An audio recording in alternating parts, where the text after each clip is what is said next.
I will be surviving for the next 100 days in Arcane Frontier, one of the best RPG experiences I've had so far. From custom recipes to new bosses which I've never even seen before, and even dimension-based biomes like the Nether and the End in the overworld.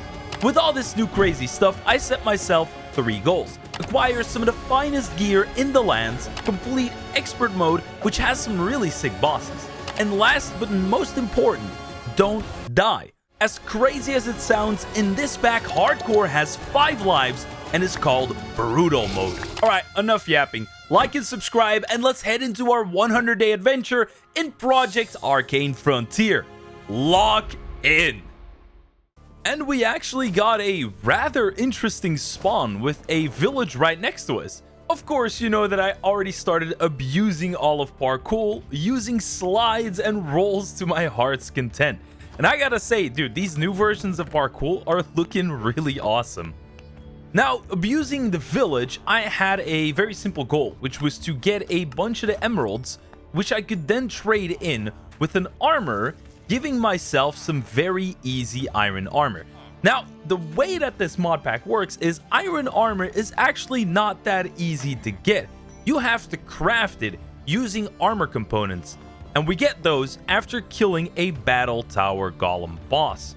In order to try and get as powerful as possible, as quickly as possible, we just had to go on a looting spree, and that's exactly what I did.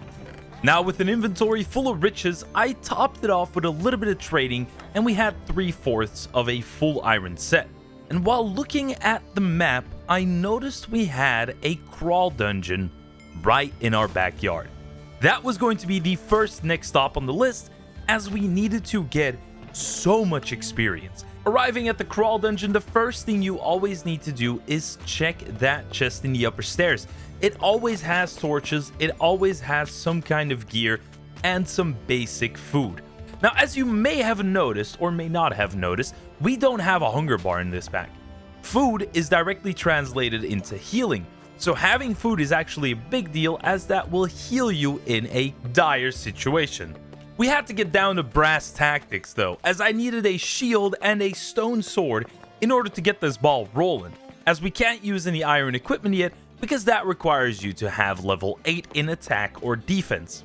Basic weaponry arranged, I abused the fact that I can actually build in order to get my first bits and pieces of experience.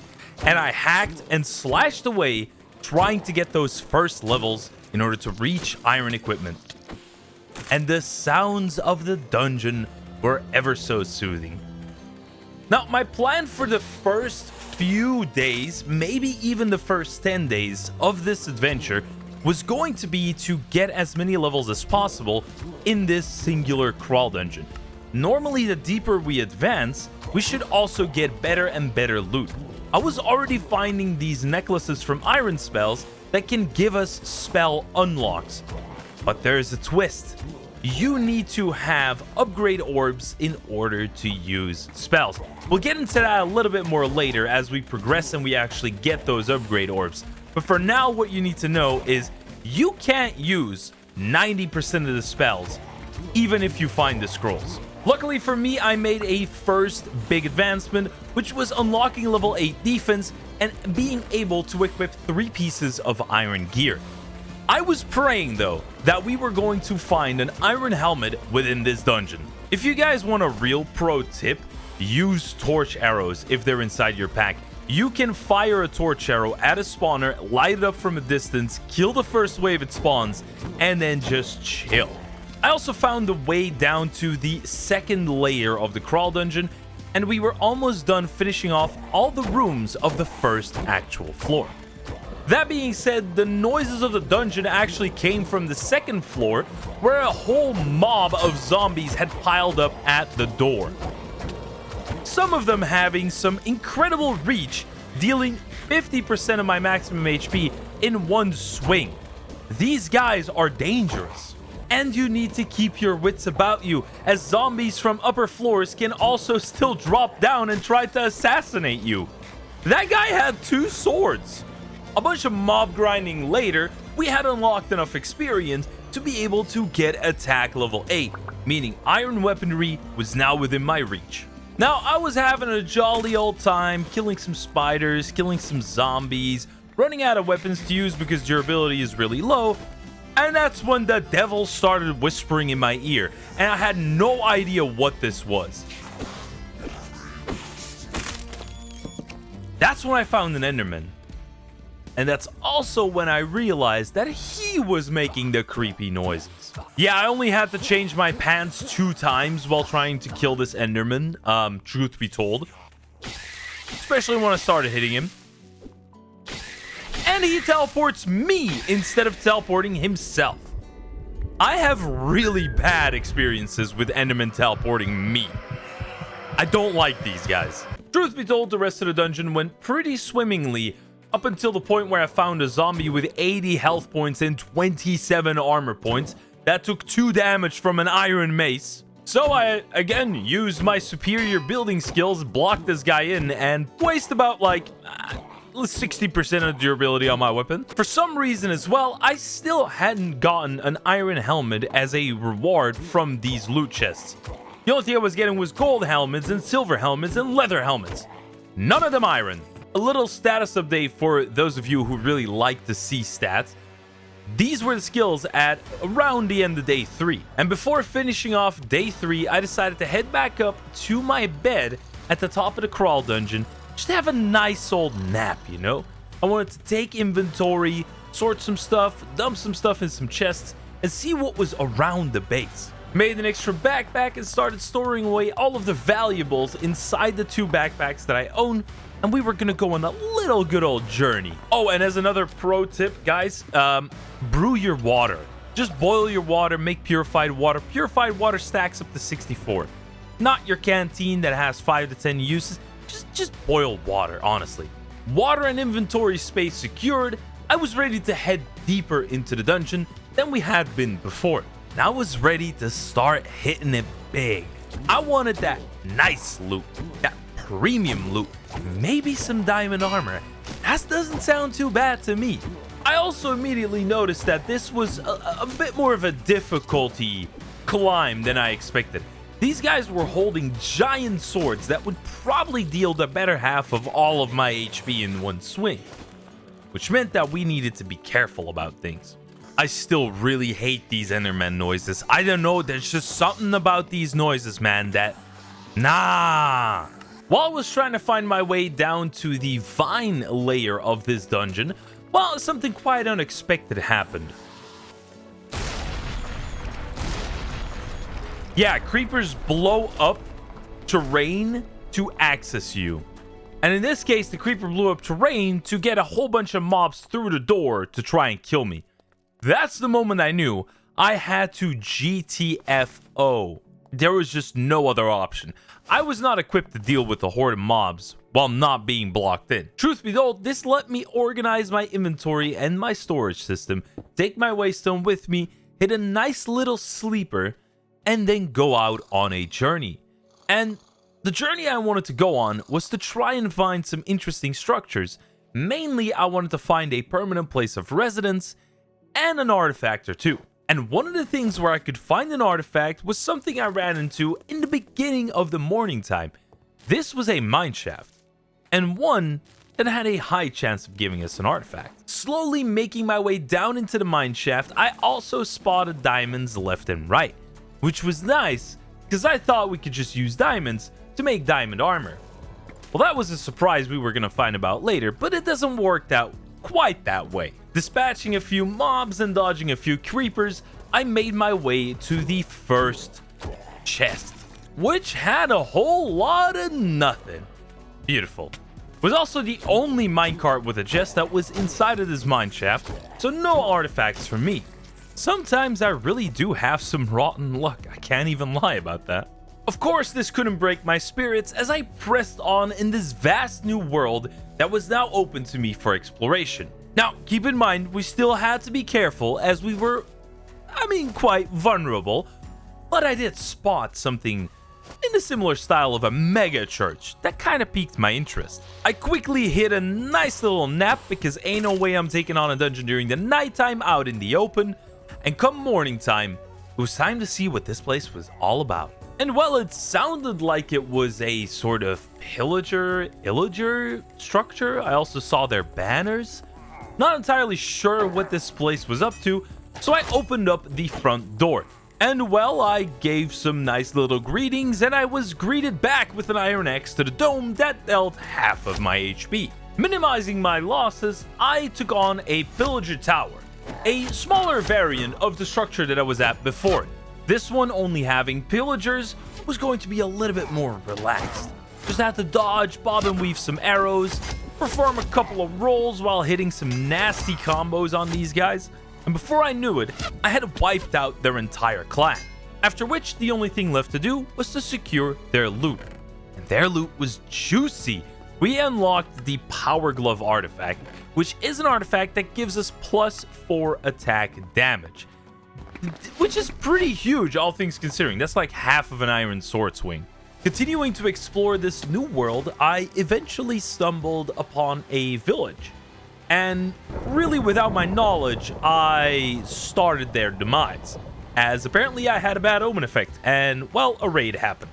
Considering this sounds more like a villager's problem than a me problem, I dipped, and I left that raid for what it was. Now, while I was dipping on the raid, I did manage to find what looked like some kind of a magic tower. Now, I've seen these towers before, and I know they hold some iron spells loot. So I was really interested in what we could find, and more importantly, what we could use. Firstly, I found a couple of regular inks. Some common ink was actually a pretty good find, since right now I can only use common spells.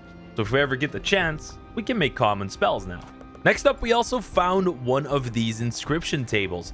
Also, to my surprise, there was a chest that had relatively good loot.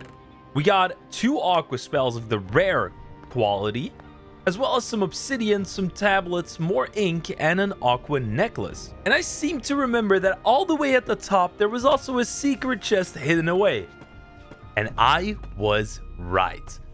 A gold block, an amethyst bud, and a secret chest with some pearls and a level 10 legendary aqua spell. That's pretty big! After some amazing finds, I continued the journey to a stony shore, and I was still on the lookout for a permanent place of residence. Now, I was considering building a base here, but seeing how this pack works and how important exploration is, I think it would be better if we find a structure and set up camp in there. Now, I wasn't totally convinced by this general area just yet, so I wanted to explore more, and especially I wanted to go more northeast. After about a good 3 days worth of running around the world and trying to figure out what my next move should be, I found this battle tower, and it was in a favorable location. Good climate, nice area around, couple of structures that are interesting, so I wanted to kind of make this at least a temporary base. That considering, I started to take on the battle tower, and we cleared floor after floor. The way these battle towers function is every floor has an X amount of spawners. After destroying the spawners, you can access the floor chest. This chest has a chance to contain a key, and you need 3 keys to activate the boss at the top of this tower. Now, the boss, we'll get on that later. For now, I wasn't concerned with him.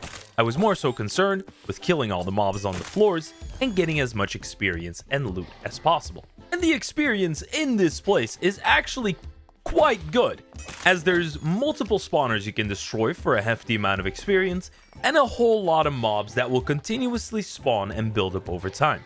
The thing that I like a lot about these battle towers compared to the crawl dungeons is that you have so much more space to maneuver around in.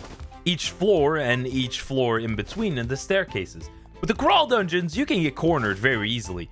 With this, you at least have a bit of an area to move around with and block any unnecessary damage, or just run away when things get a little too hectic.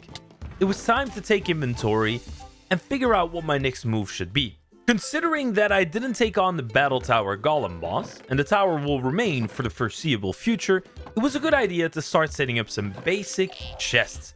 This way I could dump all the items I get from this tower, and all the loot I had obtained previously, just in a nice, neat little storage system. During the nighttime, I also wanted to use my time efficiently, and I started looting up all of the lootable containers within the Battle Tower. And to my surprise, the loot table for all of these containers had been updated, which means that we can get a lot of really niche materials in high quantities from these chests. One of the main things that I ended up finding a lot of is like bandages, leather, sticks, paper, which are all resources that can be used for really good items. Like we can use paper for rockets, we can use leather to get ourselves collapsible gliders, we can use the bandages for healing during combat. So all of these items had really good uses. With the whole battle tower now looted up, I started making some interesting things. Now you might be wondering, why are you making so many random leather chest plates? Well, I figured out something pretty cool that even the mod pack dev probably didn't think about. We were going to make collapsible gliders. Now we have to get a couple of other items in order to actually make that happen. So for now I was going to switch gears and do some things in the base that I could already do without having to get additional resources. One of those things was making our very first upgrade orb. Making the uncommon upgrade orb was a big step into the future, because this meant that we could now cast spells of the uncommon rarity. This was big, because common spells, I mean, they're very weak. Uncommon spells, they're already a little bit better, and we have a higher chance of now finding spells that we can actually use. Okay, pretty much the plan right now is to loot a roguelike dungeon, because we have one specific type of material that we're looking for, which is aluminum. We are looking to make aluminum rods. What magic level are we at? Magic level 10. I see a secret room on my map. The one with a little red like carpet is the secret room. Kind of funny you can see those on the map, isn't it? Why do you blow up like that? That's not cool. I really need to find a pickaxe with some efficiency, because this thing is slow. Very, very slow. All right, come on, give me some good stuff.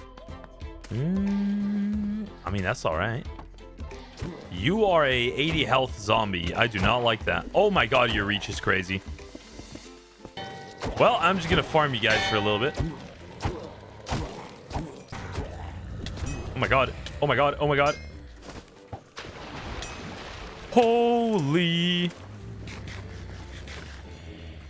Talk about nuts. All right, swap to the silver blade. We're going for some silver blade action.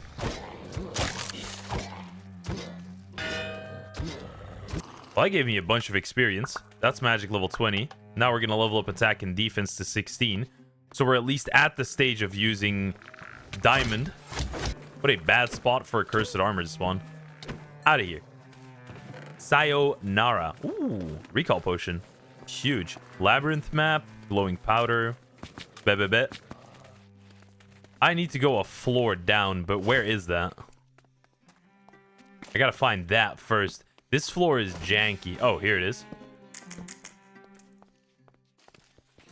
Let's get rid of you real quick. Oh no, that's not good. Oh, you got 80 health. No, we're not doing that. Okay, I don't know if you guys saw that, but that guy just hit me for like all my health.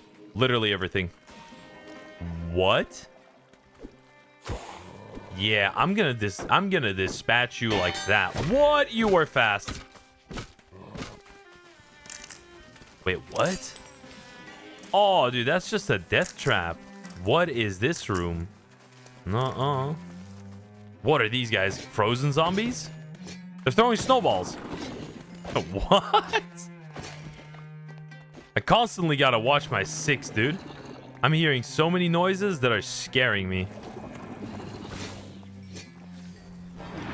Oh, it's one of those summoners. No. Keeping it real with you, G. Don't think that's within our capabilities. We are going to go and probably waste a life, which sounds good to me. I definitely want to give it a shot. We're going to go and fly over to a dangerous area. That's what I'm thinking. Boom. I think we're pretty much ready. What I just got to do is we're going to sleep and we're going to make one of those collapsible gliders. Do we have an endgame area next to us? No, we do not. We're going to have to go out and look for one of those. Right. Aluminum Aluminium rods. That's what this is. Aluminium rods. We're also going to need some kind of seed, but I'm pretty sure we can get that easily.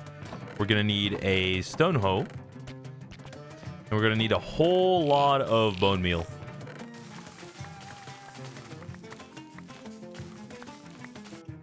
There we go. 60 tough fabric. And then we're pretty much just chilling. These are your budget elytras, so to speak. Also got a recall potion on hand, so that is very nice. I'm going to take a second collapsible glider with me. Yeah, that sounds good. We are going to need some gunpowder and some paper. And we need to make a whole bunch of rockets. Look at that beauty. I would say let's double back over the river and let's go this way because this place looks really interesting. So I'm thinking we go that way.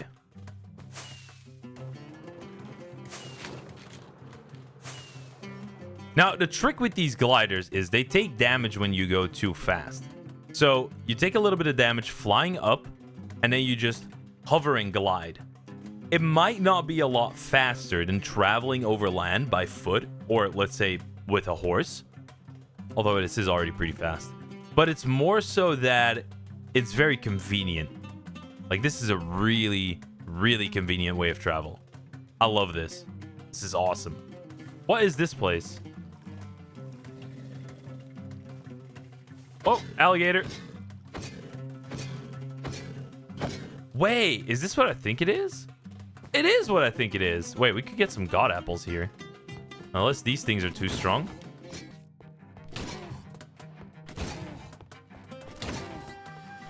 No, we're fine. That's right, that's right. Right, up top there's a more dangerous enemy. There's also a boss. Huh? Right. That's gonna be trouble. Ooh. That is gonna be trouble. Wow, that is a life gone. I did not know they would hit like that. Whew. I also didn't realize I was dead until like 2 seconds after the screen pops up. I'm like, what? Boom, boom. Here we go. Got our gear back. Any ambushers here? Doesn't seem like it. Just some iron armor. Ooh, wow. Ooh, big hit. That was a big hit. Can I sneak loot this? Certainly can. Thank you for your Patreon nudge. Let me just scooch on over here. I am not going to deal with you. I'm going to loot your stuff from the outside. That's what I'm thinking. Oh my god. Thank you. No ambusher. No ambusher. We're good. God apple. There's an ambusher. Where though? It's a zombie, not an ambusher. God apple. Big. Big, big, big, big, big, big. I might have to visit that. Oh, I found one of the biomes. Right when I was about to say I might need to find a house with a bed, I find one of the biomes. That's an entity. That is an entity. And I'm probably way in over my head on this. Let's see. Is there any loot we can take from the middle of this place? I don't know whether there's anything that spawns here. What is this place? Ooh, that looks like it spawns a boss. What are these blocks? Oh, oh, oh, oh, oh, oh. Void touched. Right, those blocks hurt. Okay. Void touched is the debuff that makes you take X amount more damage. So we definitely need to be careful with that. I should have Void Touch 10 now. Yeah, I do. So pretty much any damage I take is just amplified tenfold, which is bad. That's really bad. I don't immediately see anything that I can loot up. My elytra is about to go out as well. Wait, wait. This is the place that we can loot up. This is the place. Warp out of here. Why is there phantoms? Why is that? Oh, God. Phantoms is bad. Phantoms is really bad. Any loot here? There's loot here.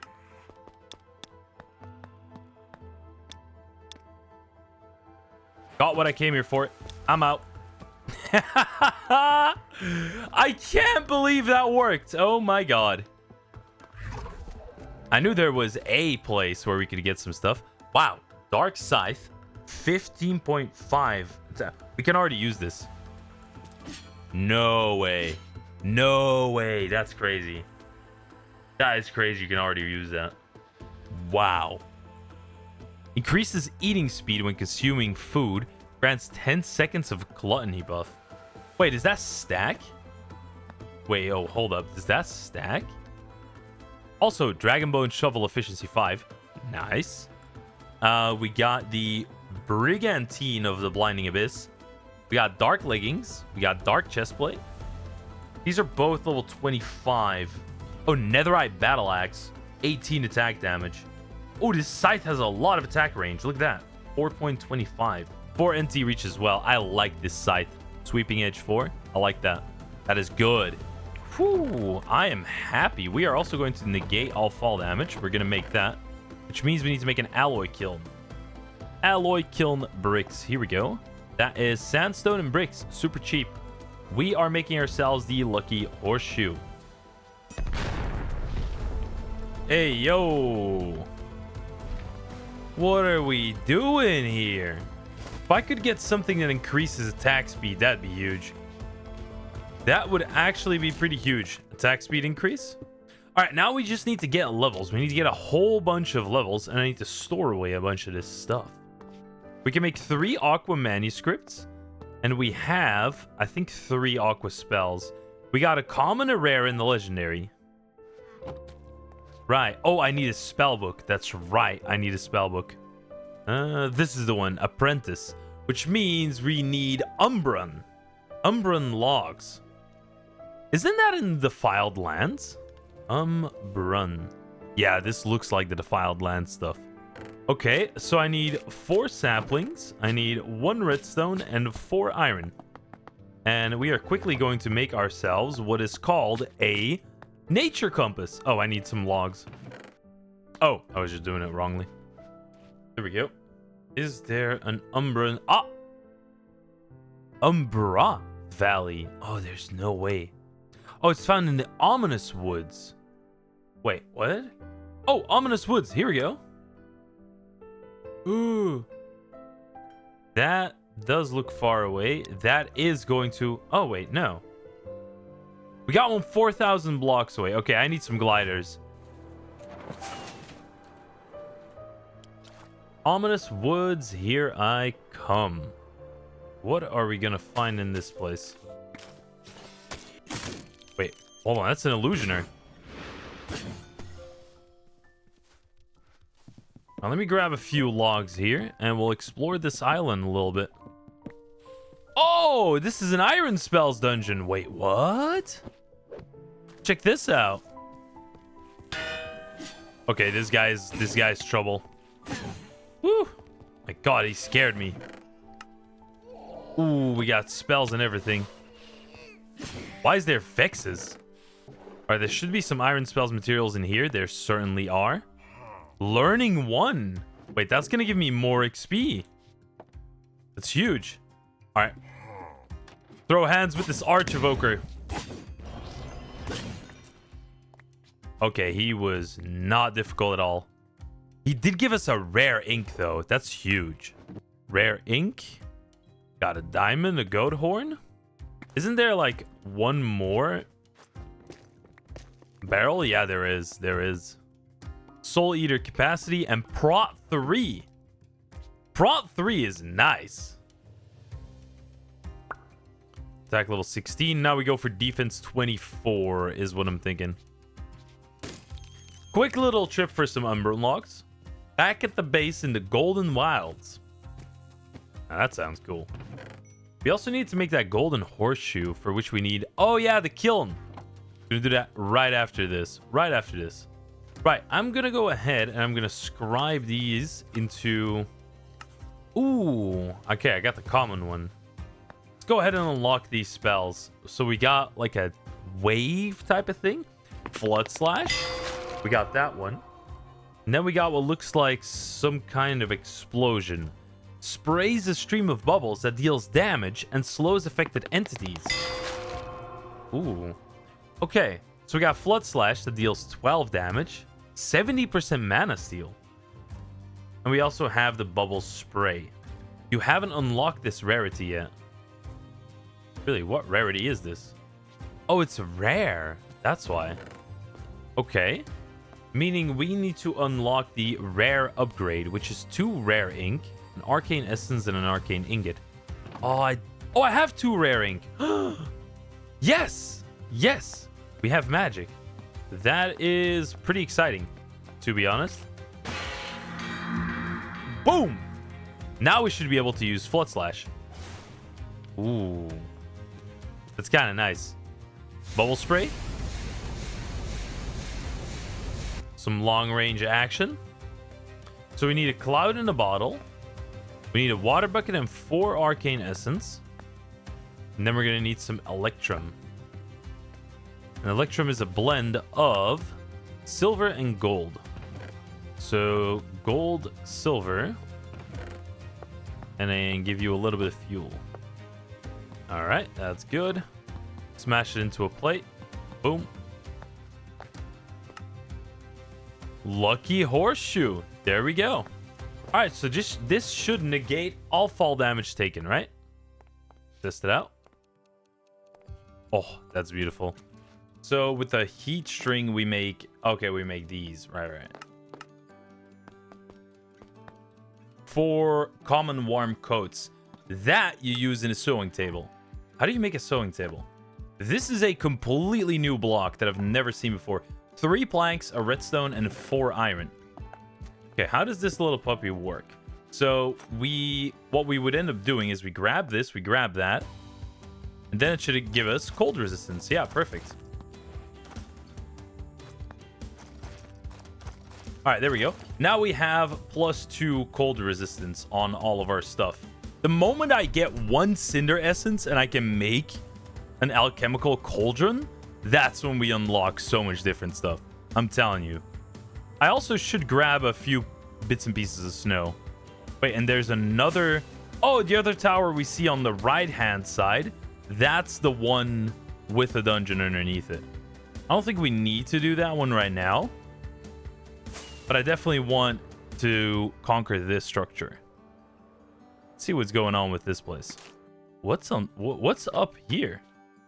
What are you? A geomancer? Oh, he's angry. Okay, so he was an iron spells mob, which means that you should have some loot in here. Ooh, you do. Geomancy spells. Let's go. And amethyst as well. I'm pretty sure we can use that at some point. Rare ink. More geomancy spells. Love it. Oh, he's got a lot of loot. Yo, this guy's stacked. The paladin is here. Oh, really? That's the paladin structure. Oh my god. We already have found a lot of structures that we actually need in this run. This is awesome. All right, let's go say hello, what's up to this guy real quick. Wait, no, this is a different guy. Cryologers. What are you? Oh, cursed armor. Like I think it would. Oh my god, there's so much loot in here. Yo, wait a moment. Wait a moment. I'm taking everything of value with me. Recall potion. Huge. Huge. Absolutely bonkers.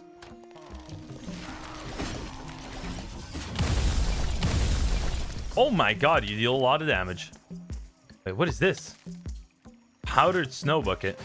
Oh, yo, the loot at the top is trash. Oh, wait, hold up. Never mind. I lied. What do we got going on around here? Ooh, that's good. That is really good.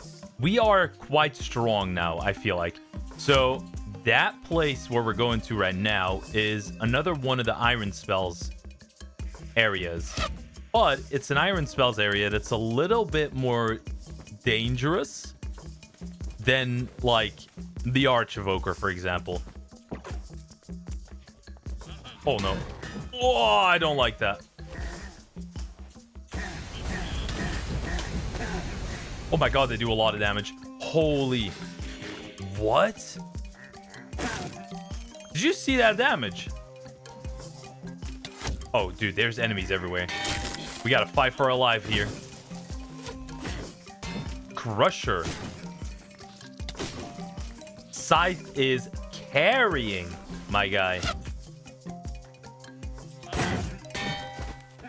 Little dodge action there.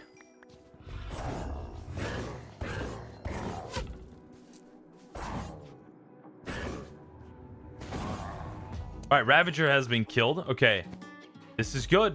We're in a good position right now. Stormcaster, what are you? Oh, he does magic. He does crazy magic. We got most of this cleared out. Oh, dude, the loot's good. The loot's really good. Prot 4, Prot 3. The loot's really good. An Adaic, which is a plushie that goes on your back. What? All right, I guess we're gonna clear the inside now. This could get dicey.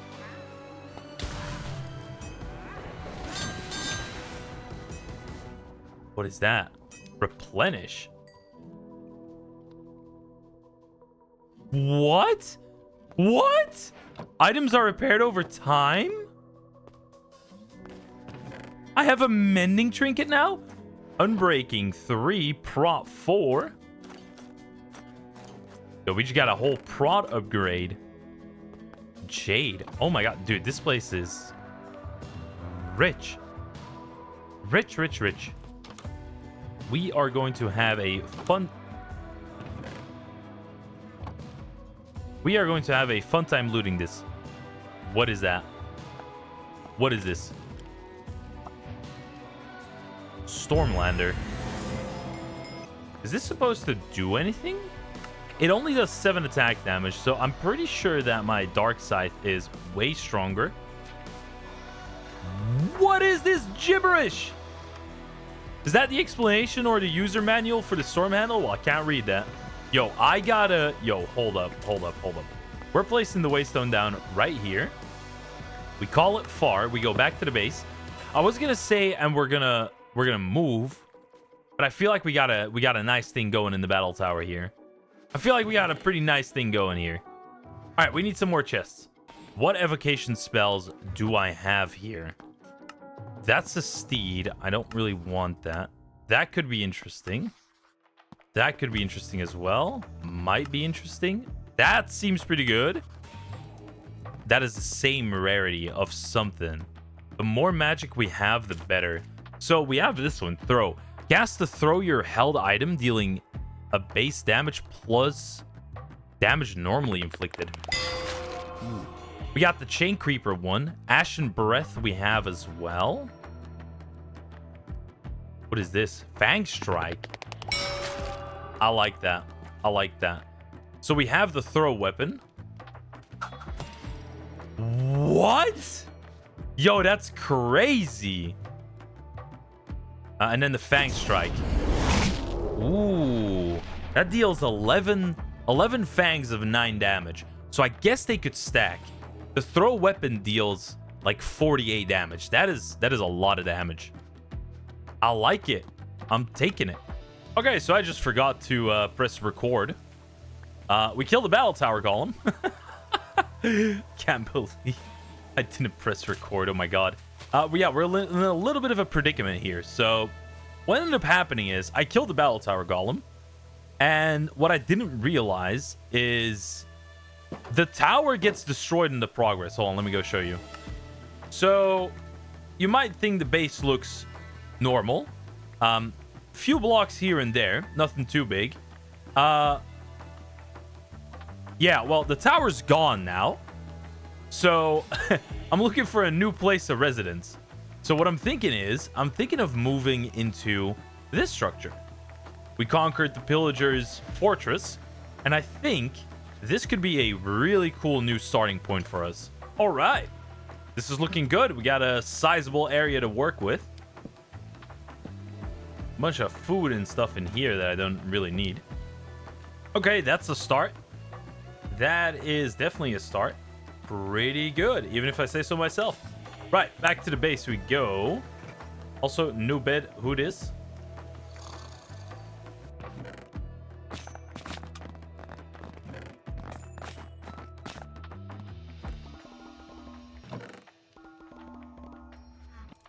Right, home sweet home now. Let's go check out the village. Let's go see what our neighbors are up to. What do they got going on? Ooh, salt deposit over here? That's pretty good. I'm pretty sure we can use these to make leather. Is there anything else crazy going on in this village? I don't think there's anything crazy going on. They just got a bit of hay bales laying around. We could trade with these villagers. Oh, that reminds me. I wanted to trade with the Aquamancer. Oh my goodness. Can't believe I almost forgot about that. It is nighttime, so they should have some trades, and we now have emeralds. So we might as well go and check out what kind of trades we can get out of that. Where's the Aquamancer? They are not here. Really? Could do another battle tower golem. I mean, yeah, that's a pretty good idea. I'll do another battle tower golem. I'll show you guys that I absolutely dog walk this boss, just so you guys don't have any doubts that my recording failed and I died or some BS like that. I'll just show you guys how I dog walking. So this guy has 220 HP, and I do. Wait, where is he? And I do like 23 damage per hit. So I'd smack him, throw my weapon, and he's already like 100 HP less. I do not have food in my inventory this time. That's rotten meat. That's not what I wanted. There we go. That's what I mean, like I dog walk him. Just a small little combo and this guy is just done for. This chest always seems to have the same items, just 1 diamond. I doubt the vessel, that ship over there, is gonna have any good loot, but we might as well do it. These deep waters are really reminding me of Ocean Block. If you haven't checked out that video, go check it out. It's Ocean Block. It was a really good pack. Enjoyed that a lot. All right, let's launch ourselves upwards. Let's see what's going on with this vessel here. Okay, we got pillagers. All right, I think it's time we go in. Can I just... Yeah, that seems to work. That definitely worked. Whoa! An evoker! Oh my god. I don't know if you saw what just happened there. Okay, I think... No. This is it. I'm going in. I ate a god apple. I'm going in.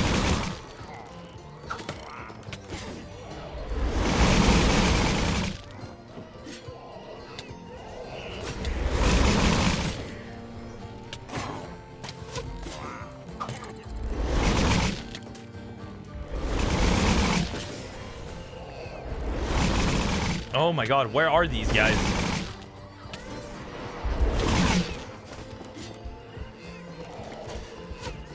Oh my god.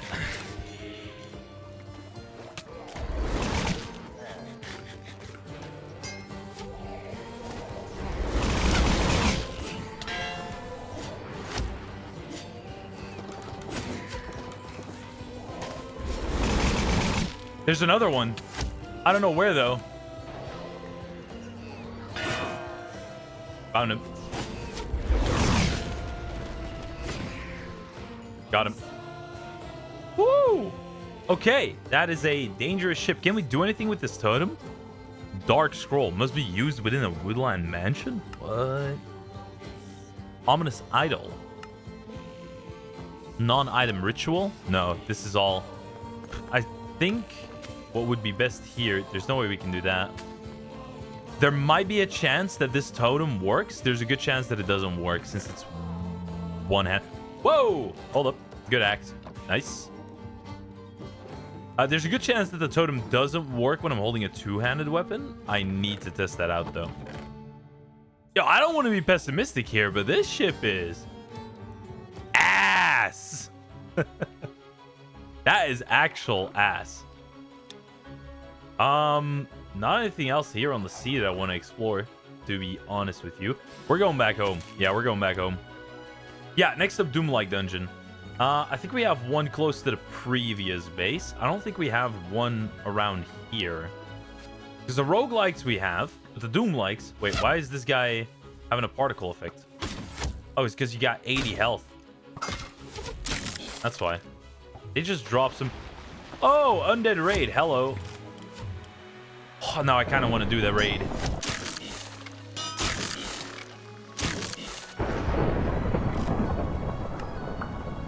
Defense level 23. We're going to hit 24 with this undead raid. Okay, this was a great idea.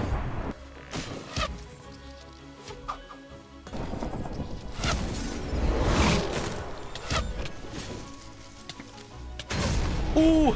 Okay, it pops your totem. It pops your totem. Confirmed. That's good. We confirmed it. Yeah, I'm just going to have to go in on this guy. I got it. Got it, though. Got it. I think I got all your bones. I got your shoulder pad. I got your head. Wait, no, rib cage. There's another shoulder pad here. Oh, that's the pelvis. Oh, I got it. I got everything. Wait, what is this? Echoing reach. Yo. Doesn't go on the scythe. Okay, interesting. Do I have any book I can put on the scythe to make it even better?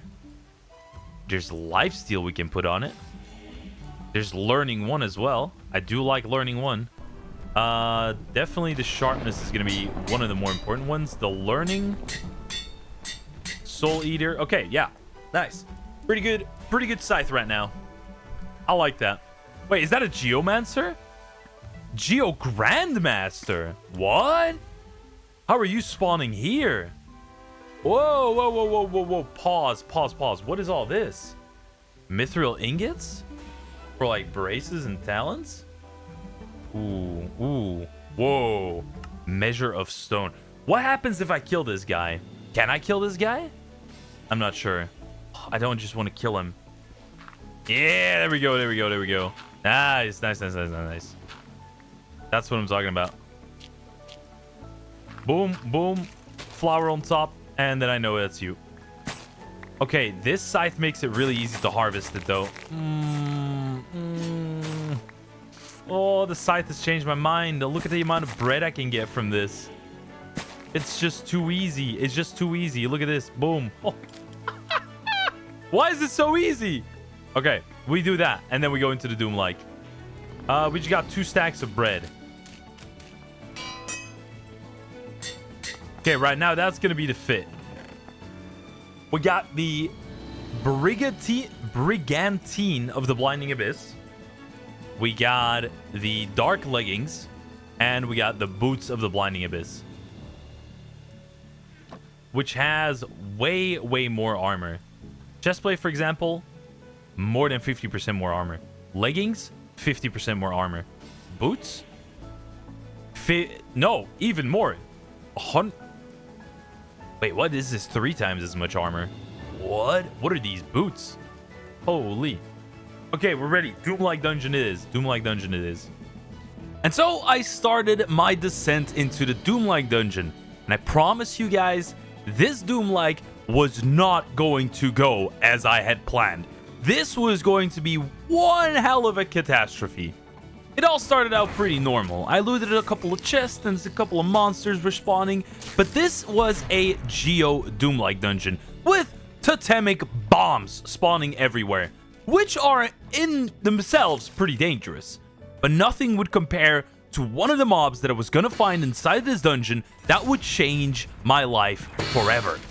Doom-like dungeons need the appropriate caution when you're trying to deal with these, because a lot of mobs will spawn inside of each room, and every one of them will be at least somewhat dangerous. Another thing you will notice in these Doom-like dungeons is that there are loads of spawners, sometimes very heavily concentrated into one area, so dealing with the spawners is always like a top priority. That being said, that is when I found one of the mobs that I would become afraid of for a long time, the Bluff. This first bluff didn't do a whole lot, but that was about to change real fast. as out of nowhere, the following would ensue. A regular one-shot. Full protection 3 iron armor with iron skin, 20 HP, gone. One hit. That was another one of my lives gone. We were down to 3 lives now. I quickly scrambled together a somewhat of a makeshift build with a regular ass weapon, and I ventured back into the Doom-like.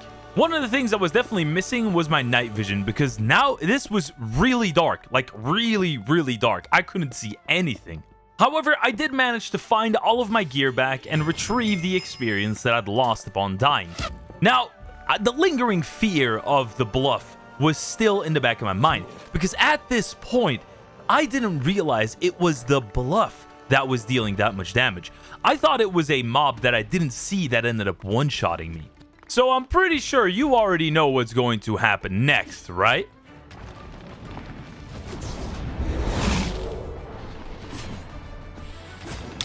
Yup, another one-shot.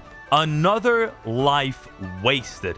The Doom-like dungeon had claimed 2 of my 5 lives already. It was a rinse and repeat show, and I was not in it for the long ride. I retrieved my gear, and I knew I had to GTFO, bro. I knew I just needed to get out of this place. Drop all the loot, get out.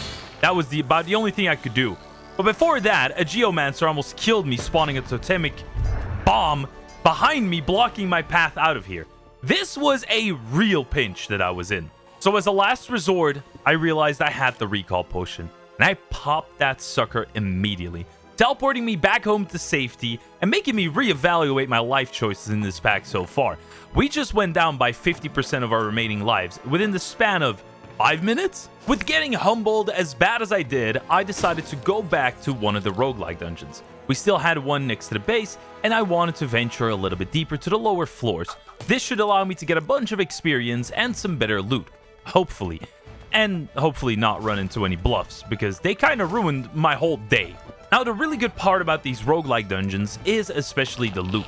Down in the lower floors, you can find a lot of torn scrolls, a lot of valuable ingots, and just regular materials that you'll need a lot of during your run. Although admittedly, the lower floor was rather ominous looking, with a lot of darker blocks being used, and it looked nothing like the roguelike dungeons that I was accustomed to in other packs.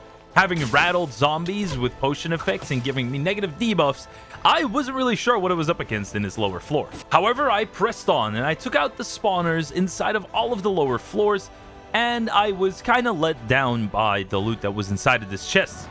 And that's when I met the Summoner. And these guys are no joke. They spawn a whole lot of zombie servants that are also usually equipped with some rather strong gear, like full iron armor. They have the same armor level as what I am currently wearing, which is rather crazy. The cool thing about these summoners, however, is that the zombies they spawn do drop experience. So the moment you find one in a good position with some water, you can end up getting quite a bit of XP. And that's when I ran into one of my favorite enemies inside of every pack. That was total sarcasm.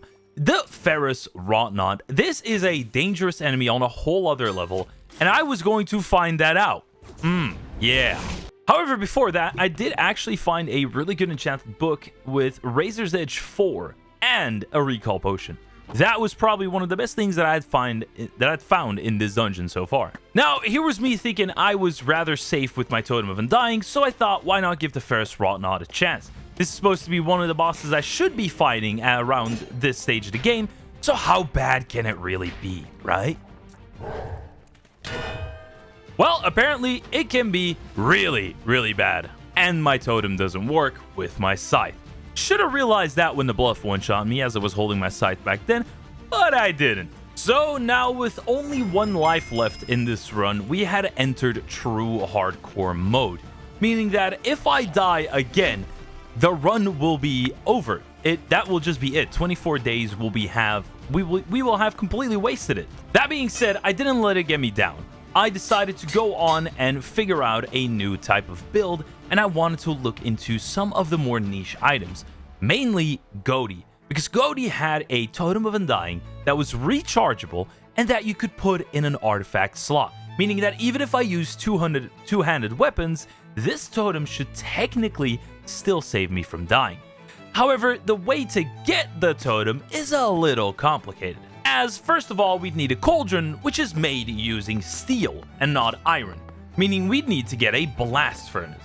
Now, in order to get a blast furnace, we had to do a couple of other things as well. Now, luckily for me, I realized that I'd actually found a cauldron in one of the battle towers before, meaning that we could skip the whole steel stage, at least for now.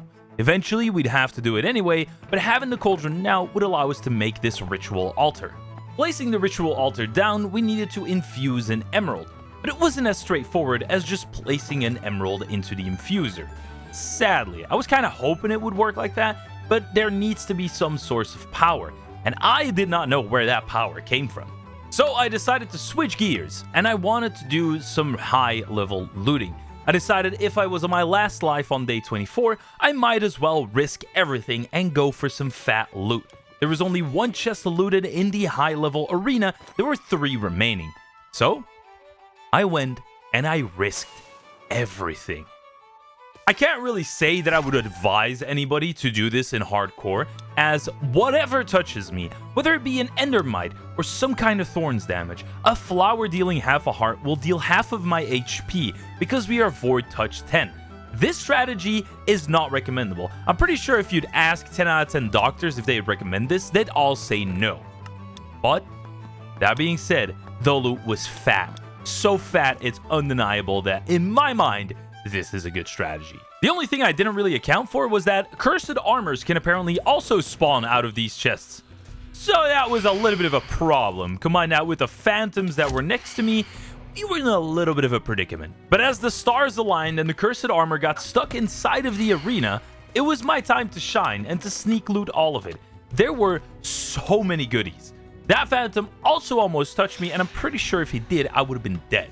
So I gotta count my lucky stars, and I hit a nice little quick scope on this guy. Now, as you saw, we also got one of those Abyss helmets, and I equipped it before really looking at what was on the helmet. And you'll see later what I mean that wasn't a good idea. There's Curse of Binding on this thing, and it has no protection. Not the best scenario to be in. And what I also noticed was that these armor sets, they don't really cure the Void Touched, which they normally should do, as this is tier 4 armor. This has been fixed in the latest update, by the way. And so, sneak looting the last chest that was right behind the boss as he shot a shulker shell at me, we had looted everything. And it was time to go home, because we got rich. We got like rich, like eat the rich. I did do a little bit of sightseeing within this ancient city that was located within the end biome. This was probably the dumbest idea that I had, considering that I also at some point just walked inside of a room with an endermite and my armor blocked the endermite's damage. Probably the closest I've gotten to dying in the whole thing. But with all of the loot and having so much storage space now, because we got an ancient metal backpack, you can only get upgraded backpacks after killing set amount of bosses. So having this backpack unlocked before I actually kill the bosses is rather good.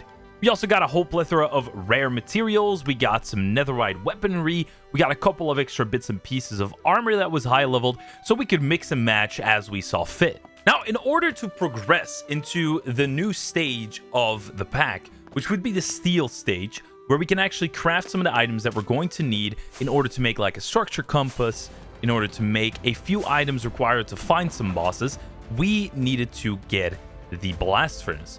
Now, the materials for the blast furnace can only be found in the volcanic plains, so that was our next stop. Also, you might have noticed that I switched over to the netherite parrying dagger that we found. Well, this is a one-handed item, and I have so many totems, so I just want to be sure that I just don't get one shot through a totem. I want to have that thing show up in my offhand. And as you'll come to see, this netherite parrying dagger is actually the king of all weapons, in my opinion. We could put it to good use, as we found one of these crazy churches that we saw before. And this place was packed with pillagers. Yeah, I think it was safe to say that the attack speed on this netherite parrying dagger, combined with that attack damage artifact that we have, was doing some serious work. It actually felt like we were doing more damage than that we did with the scythe, even though the scythe had such high attack damage. Also, There were just 2 random secrets of the Illagers here. Those are the 2 emeralds that we need in order to make that rechargeable totem from Godi. We don't even need to do the whole ritual stuff. And with the church conquered, I made my way to the volcanic plains, which was a really, really large biome. It was so big I couldn't even see the end of it. It was like 50 blocks wide. There's just something about having to find biomes, specific biomes for me, that just never works out. Also, the Hoglins have 160 HP. Now, the main reason that we came to this specific biome is for the hellbark, the wood that spawns in here. That was what we needed in order to start making some new advancements through the questline. Now, we also needed nether bricks, we needed netherrack, and we needed some magma stone. Now, the only places that I would realize that this spawns in would be some nether biomes, and the only way to find them is using the nature compass. Sadly for me, every single attempt I made at looking for one of these biomes came up with an empty search result. I was unable to locate any of these biomes. So instead, I was starting to look into other options, mainly the explorer's compass. For that, we needed some magnetite and we needed an electrical component. Now, the magnetite you get from crushing deep slate iron, meaning that we needed silk touch, crushing wheels, and mechanical crafters. That was a little bit easier said than done. Now, of course, any good old create search starts with getting a whole lot of andesite, as this is the bread and butter of making everything within create. Oh, and hey, look at that. We also found a Cyclops wandering around. I don't even know where this guy's base is, but we need his eye in order to unlock epic spells, so might as well take the time and just dispatch this guy. This took a really long time, as this guy has 350 health and 20 armor, but eventually I just locked him against a wall in the water with my punch bow, and I just bullied him until he eventually succumbed. Cyclops eye obtained, and andesite in the pocket, I started making my water wheel contraption that I love very much. This water wheel contraption is probably not the most efficient way to generate kinetic energy, but in my mind, this works just fine for the small amount of machines I thought I would need. With power now running through the whole base, and I had a shaft leading into the walls of safety, I could then start thinking about what machines I would put where. And of course, the recipes were also changed, meaning that we needed to do a little bit more work in order to get ourselves the crushing wheels. We of course needed 21 mechanical crafters, which all required a crafter and an electrical component, which all required an advanced mechanical component, which meant we needed to make some assemblers. Alright, I've got a pretty good idea what we're gonna do here. We are going to work on magic. Now, since we also got the cinder essence, we can make the alchemical cauldron, which, oh, we actually need a regular cauldron for. And I think I already used up my other cauldron. Okay. Okay, let's grab 4 bluff rods and let's grab these torn scrolls. Let's see what happens when we do this, right? So that's 4 geo manuscripts. We're not really using Fangs. We're not really using the bubble one that much. So I'm gonna put that out. What is this one? That looks like some ground stomp. Okay, we have 4 different spells here. Let's go ahead and see. So it's like a shoulder pad. This is one. Stomp. Crystalline conduit. Chunker. What's the last one? Is that? Yeah, okay. That's this. Oh, earthquake. Really? Right, so we've got Chunker, which does 11.5 damage and 8 point... Wait, what is this? Not enough mana to cast Chunker. Geo spell power 4 shockwave radius. This improves our geomancy. Right, that's earthquake. I know that one. We also have stomp. Oh, that just does a straightforward one. Like an earthquake straightforward. Okay, that's pretty cool. All right, let's think here. Definitely want the alchemist cauldron. I think that should be #1 priority, which means we need to get steel, which means we need to unlock the blast furnace, which was the blast brick. So we just need to get a whole bunch of nether bricks, which we get from netherrack. We get from netherrack pebbles, which we need to find. Oh, I was gonna say which we get from netherrack, or we need to get blaze powder. Since we have this Curse of Binding helmet that has pretty bad enchantments, there's a good chance if we find a better helmet of the same set that we find a way how to break the current helmet that we have. Because what I'm thinking, right, is if we have, like, let's say we find a protection for mending helmet or whatever, that is gonna be so good that we have to find a way to break this current helmet. Now, one of the good things is it don't have Unbreaking 3. So I just gotta find a way to break the helmet. All right, we found it. We found the Voidsent Forest. Still get the Void debuff. Got it. That spawns stuff.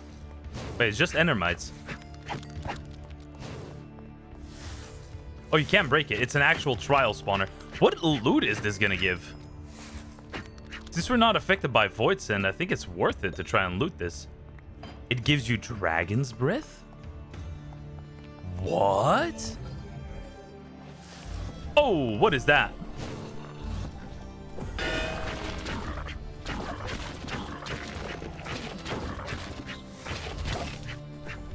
Oh, they deal a lot of damage.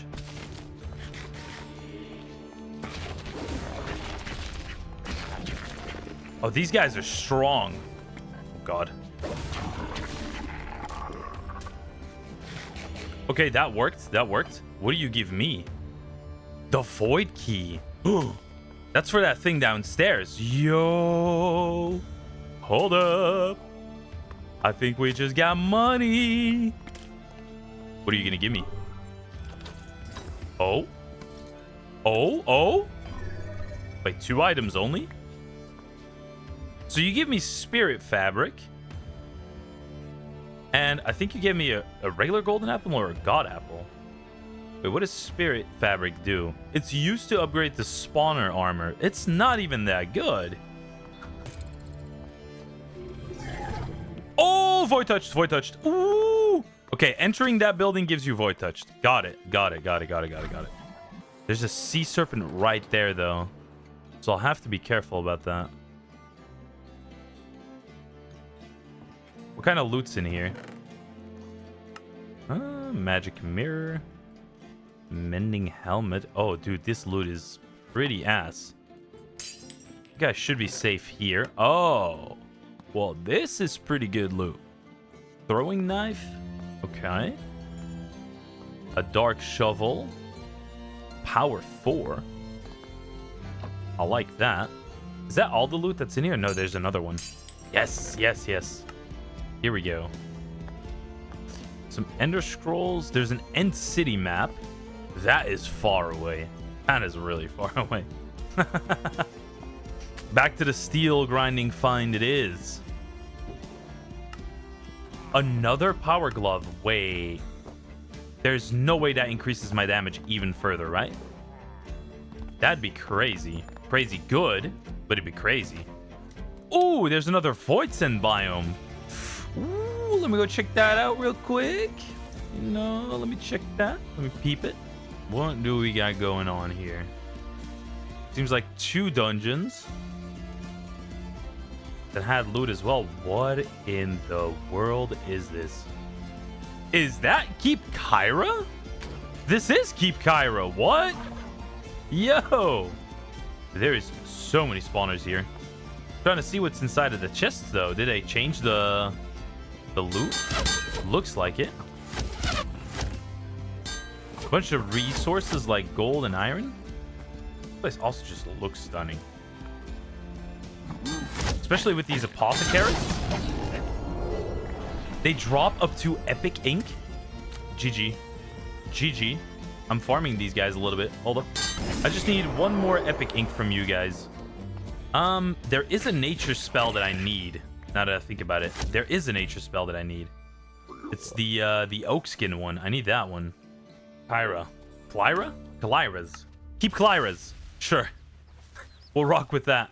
The reason why I wanted that is because, oh, we needed 3 epic ink. Did I get it? Oh, we did. Because if we use the Cyclops Eye together with 3 epic ink, we can use up to epic spells. And if I remember right, we actually did get a Cyclops Eye. Yeah, we did. Look at this. Ha ha ha! Sweet epic upgrade. Boom! And I really need to get a nether biome. I really need to get a nether biome. We seriously got to do some trading. Look at this. 3 stacks of emeralds. You probably have even more in here. Yeah. 4 stacks of emeralds. We seriously need to do some trading. All right, let's go ahead and check out the volcanic plains. I really need to get that cauldron. Volcanic plains. And I need to start making steel. 4,000 this way. Oh, wait. So this is the volcanic plains. Really? Let's go to the other waystone we just popped down, which is Keep Kyra. Let's get out of Keep Kyra first. Hold up. So there's another volcanic plains about 1,600 this way. Oh, dude, that place has got money at the top. Yo, hold on. That's probably going to be the easiest way we can do this. The Infested Temple. Yeah, dude, this place is crazy. Especially the loot in here. Whoa, what is this? Oh, those are monster boxes. Oh. Oh, Totem of Undying. Look at that. Right, what we're going to do is we're going to activate all these monster boxes.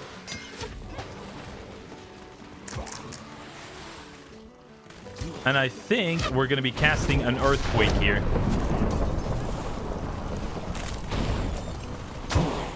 That probably works pretty well.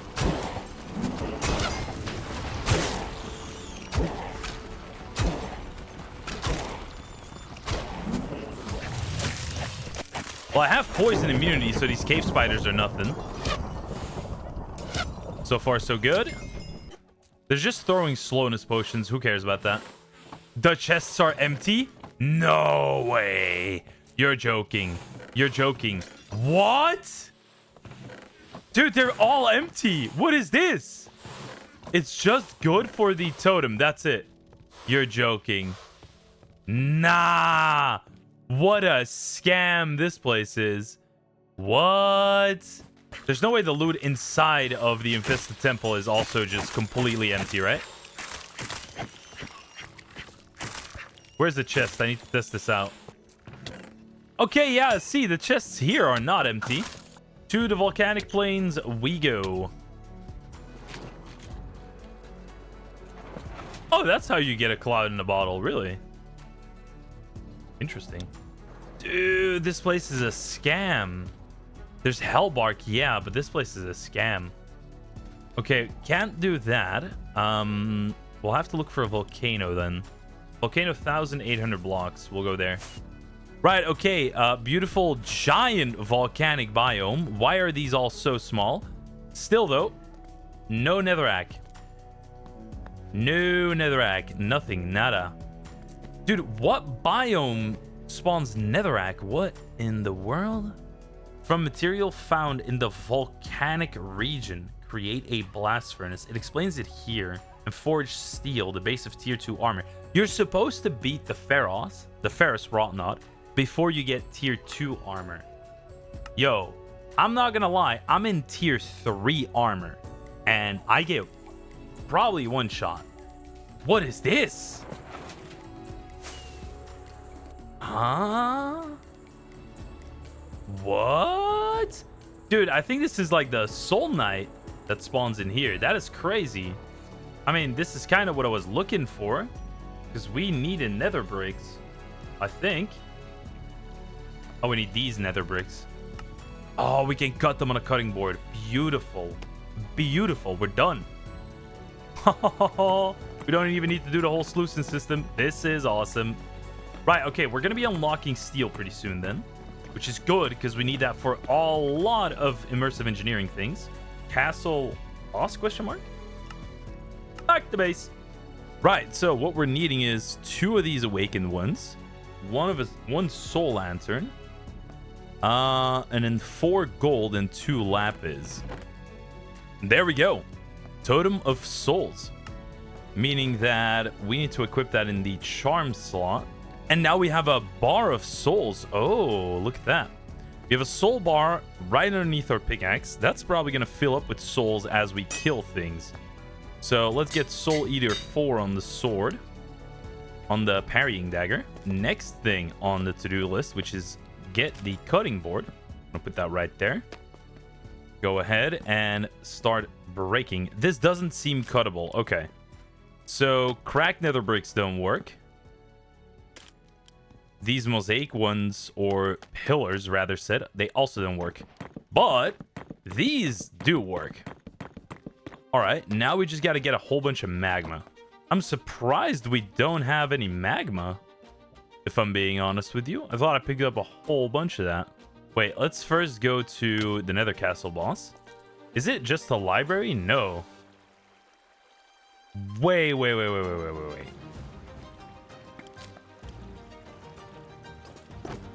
Oh! Right! That's what you guys do.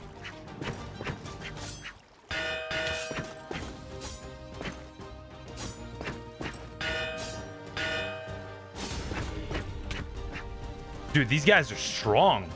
These guys are really strong, these armor stands. What is this place, dude? Okay, so here you can find soul sand. Okay, that's one of the nether blocks. Can't we also find a smithing template here? Wouldn't this be a place where you can find one of those? Oh, dude, there's trial spawners here. What do you spawn? Oh, you spawned ancient knights. That's not good. The library had pretty good loot, though. Last I remembered. Yeah, look at these. Ancient fragments. Ancient fragments are quite expensive.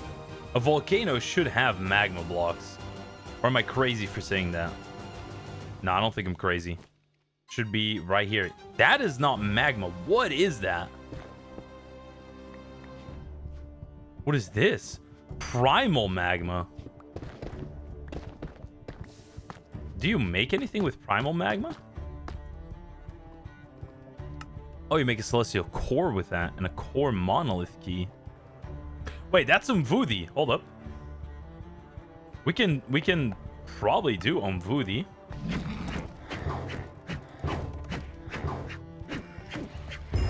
Yeah. What a difference with the Ferrous Wrought-Knot. Oh my god.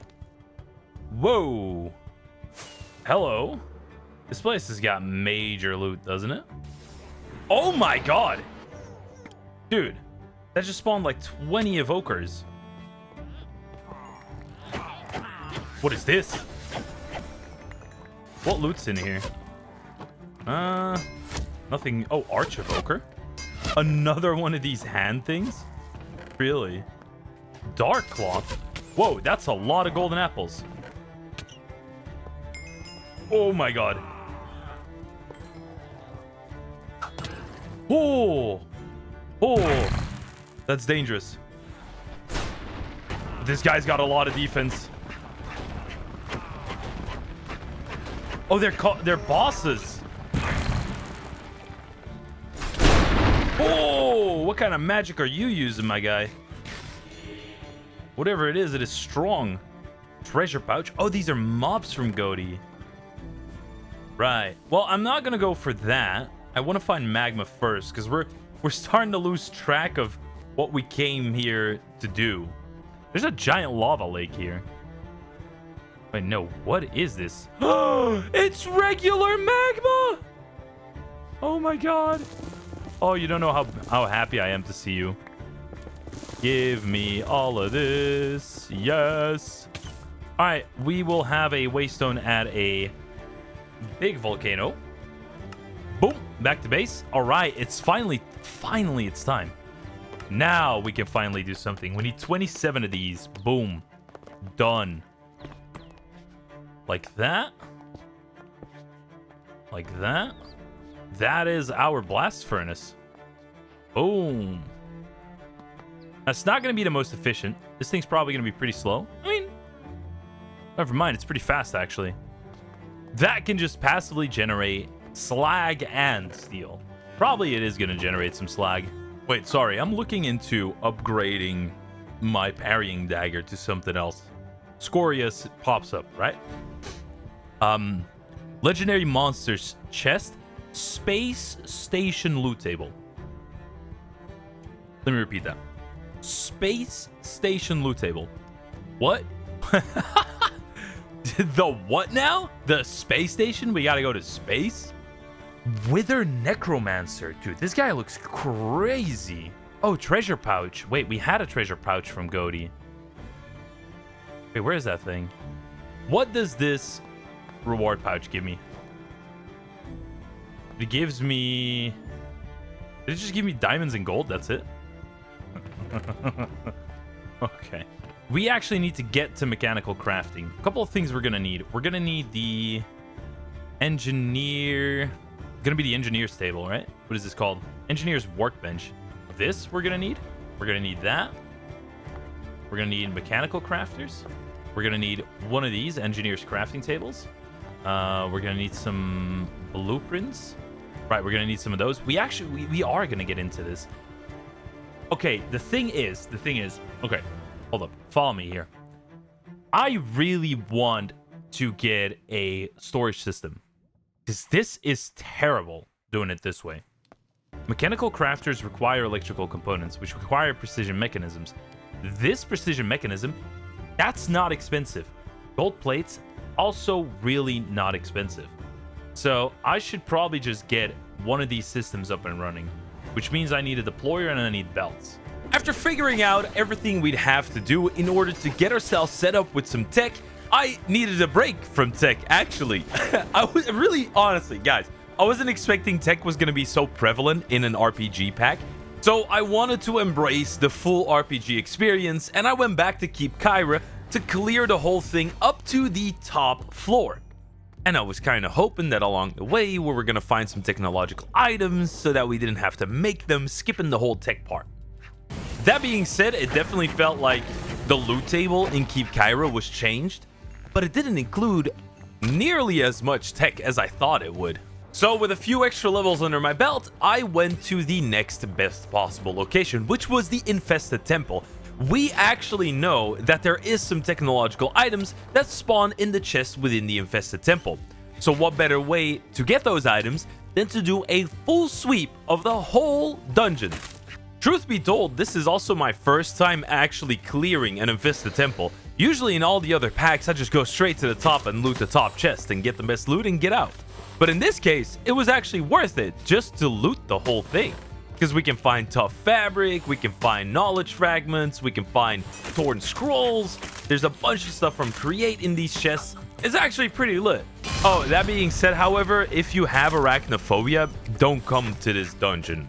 Well, there's a boss inside of this place, as you can see, and it's a little bit nasty if you have arachnophobia. Yeah, these blood mothers were no joke. They also lock you in place, which makes it even more scary.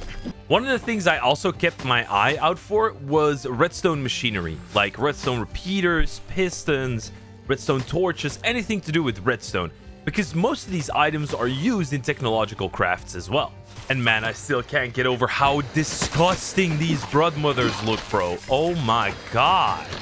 Ugh. Having cleared the Infested Temple all the way up to the bottom floor, even taking out all of the monster boxes, I felt like we were in a pretty good position. Our defense and our attack had also gained so many more levels, and we were working on that magic level 32 in order to be able to use the magic mirror in the future. That was going to be pretty nice, because we didn't have to deal with recall potions or warp scrolls anymore then. For one temple or one dungeon, the loot we actually made out with is pretty good. We got some rose quartz, we got a couple of valuable items, 15 loot bags from Goaty, whole bunch of runes, like 44 nature runes. Like, what is this? Now, funny enough, I was in an Iron Spells Cryomancer tower, and I was just looting up some of the Iron Spells items, like mostly the inks that I was hunting for, when I noticed that there was a Frostmaw health bar. So I decided to pay this guy a little visit. And I gotta admit, we have some pretty good damage. The build we rocking right now was actually doing work against this Frostmaw. The double jump is really good because that allowed us to just dodge his ice breath. Meanwhile, I could still stay attacking. I mean, to be fair, if he hits us, we do take a bit of damage. But I had loads of golden apples. And this guy was a piece of cake.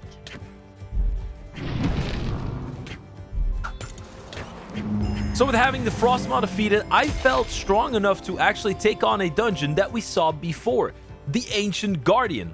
Since we had a netherite parrying dagger as well, I was using that to parry almost all of the attacks that this guy was dealing.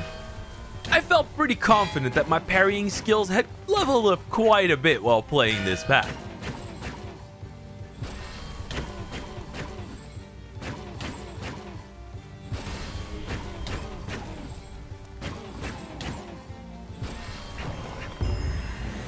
And so with the Ancient Guardian defeated, we had unlocked one of the weapons from this mod. Although, since the netherite parrying dagger is so king, I think I'm going to hang on to this for a little while. That being said, I did make a very shocking discovery, and that's that you can find diamond armor pieces within the chests of this dungeon. This is, in my opinion, not even a really high level dungeon, so finding diamond armor inside of it is insane. If you guys play this pack and you find yourself looking for diamond, come to this place. Switching gears from the boss fight, it was time to hit up another Doom-like dungeon. This time I made sure that I found one that wasn't a Geo Doom-like, because honestly speaking, I could not see, smell, or hear a bluff anymore at this point. Now, aside from the obvious loads of experience that you can get inside of these dungeons, in the Doom-like dungeons, you can also get some rare materials like aluminum and cursed metal, but not only that, but also some technological items like transmitters, vacuum tubes, and electrum wire, to even precision mechanisms. These items are all rather expensive and really good to find, so if you're looking for technological ones, hit up the Doom-like dungeon. Back over at the base, seeing as I had 34 levels and I still needed to unlock level 32 magic for the magic mirror, it was time to dump a load of levels into magic just for the sake of easy teleports. I also ended up researching quite a few baubles, which seems like most of the baubles can actually be crafted. So once we get some more rare materials, that's definitely one thing we have to do. It was time to take on the next dungeon, which was going to be a terrifying entrance. This was the Cursed Paladin. Now, I thought these Haunted Knights were really strong, especially the diamond ones, but it seems like I might be slightly overleveled and overgeared for this dungeon, as I am just rinsing through them. Eventually making it to the boss fight, it was time to go absolutely ham and parry some crazy attacks while dealing with this cursed or possessed paladin. Now this should be an absolute breeze, as I'm already giving this guy quite a bit of trouble, having him down to half health, and I'm completely stacked up with food. I have more than a half a stack of golden apples, I got more than half a stack of bread, and I got some spells to my disposal, so this guy is going down either way. Magic, however, seemed to have little to no effect on this guy, so melee is definitely the way to go. And after a little bit more tussling around, it was time to put this possessed paladin out of his misery, and he was finally free. Also, meanwhile his death animation was going on, I realized he might explode, so I had to run away really quickly. But with the possessed paladin vanquished, we could move on to the next boss on the list, which was actually going to be a boss that I really want to kill, because it's the skeleton boss from Iron Spells, meaning that we might actually start getting some legendary inks. Luckily for us, we get the Wayward Compass from defeating the possessed paladin, so we have an easy way to find this next dungeon, and it was actually quite a ways away from the base. Nonetheless, flying to it, I went immediately down into the ground and started digging for treasure. And upon breaching into the dungeon, I was immediately met with some resistance as the undead had started piling up. I always kind of feel bad for trying to fight this boss, because he just looks like he's resting so comfortable on his throne. Like, that's like the ideal gamer posture. That being said, it was a necessary thing that had to be done. I buffed up, I ate a golden apple, and we were ready to go. The Dead King was on the hit list, and luckily for me, we could parry most of his attacks. Everything that he did melee was parryable. Now, he did summon a whole undead army that was equipped with iron gear, which was a little bit scary. But I didn't let that get me down, and I went straight to hacking away. The netherite parrying dagger is still the king of daggers. And before long, The first phase had already been defeated. 500 damage had been dealt, and I got ready for phase 2, where I popped the God Apple immediately because this guy will actually get buffed damage. Luckily for me, to overhead slash, I can block with my parrying dagger, so this guy was a piece of cake. He only casted one spell.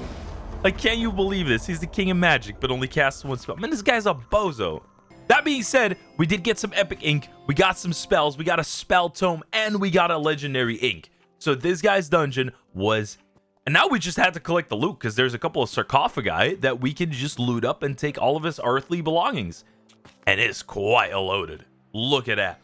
Back over at the base, I made the black book from Godi, and I was looking into what was called a redstone golem.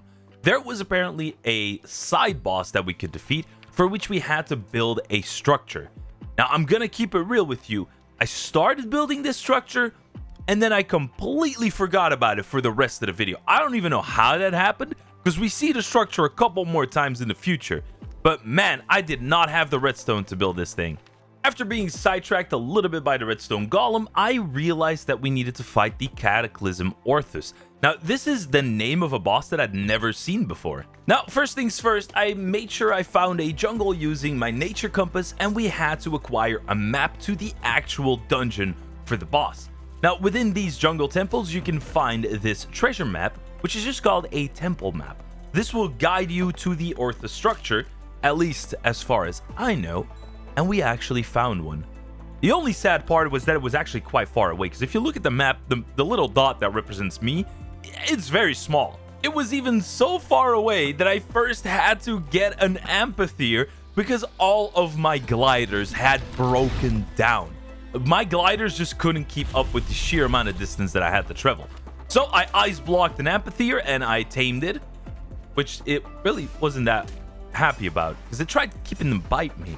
After a little biting back and forth, the amphitheater was tamed and I could now fly to this little structure that we had to find. After scrolling TikTok for probably like 10 minutes, I finally made it to the structure and I was ready to take on these bosses. But what I didn't know at the time was that this was actually going to be a rather challenging dungeon, not just physically, but also mentally. As upon entering the dungeon, I was immediately met with some redstone contraptions that I had no idea what they were doing. It just gave me a message that all enemies in the room had to be defeated for me to progress. So that's exactly what I did. After defeating all of the enemies inside of the dungeon room, we could progress downwards. And we also found something that was called a redstone suppressor. Now this was going to be an important device that we need in order to make the summoning crystal for the boss. The other items that we need for that summoning crystal, I didn't know at the time how we do that. But that was a problem for like the future ElAbro, so I didn't really think about that. One thing I will say though is this is the first time that I see this structure and man, this looks cool. This is a really, really well built structure. Whoever built this, man, props to you. I could never build anything like that. This is crazy. After wandering around the room for a little while, I realized we needed to make the redstone idol, which means that we need redstone circuits as well. The redstone suppressors I know how to get, but the redstone chips, I don't really know. It just says a device rewarded for those who prove their knowledge, which is why the dungeon is also mentally tasking as you gotta solve some puzzles. And that's the way you get these redstone circuits. And during my battles with said mobs inside of the dungeon, you will come across a couple of really interesting ones, like these scuttles that will extend and shoot fire that actually deal quite a bit of damage. And there's also a tank enemy. Let me introduce you to the Ballista Golem, a 100 health enemy that will try to shoot ballista bolts at you. Yeah, that guy is absolutely no joke. I think like in vanilla Minecraft, he does half your HP if you're wearing full diamond. This guy is a tough enemy. Luckily for me, after a little while, I started to get the hang of the dungeon puzzles, and it is literally just redstone puzzles. Now, this is kind of a cool way to make a dungeon, but some rooms are just a little too difficult for me to figure out with my cave brain. That being said, one of my favorite puzzles is where you have to place water in a dispenser. Then you gotta use a boat to activate some pressure plates, after which you shoot some arrows and some eggs at a target block, and that will allow you to solve the puzzle and grab the circuit. This is honestly my favorite puzzle because it's so simple and straightforward.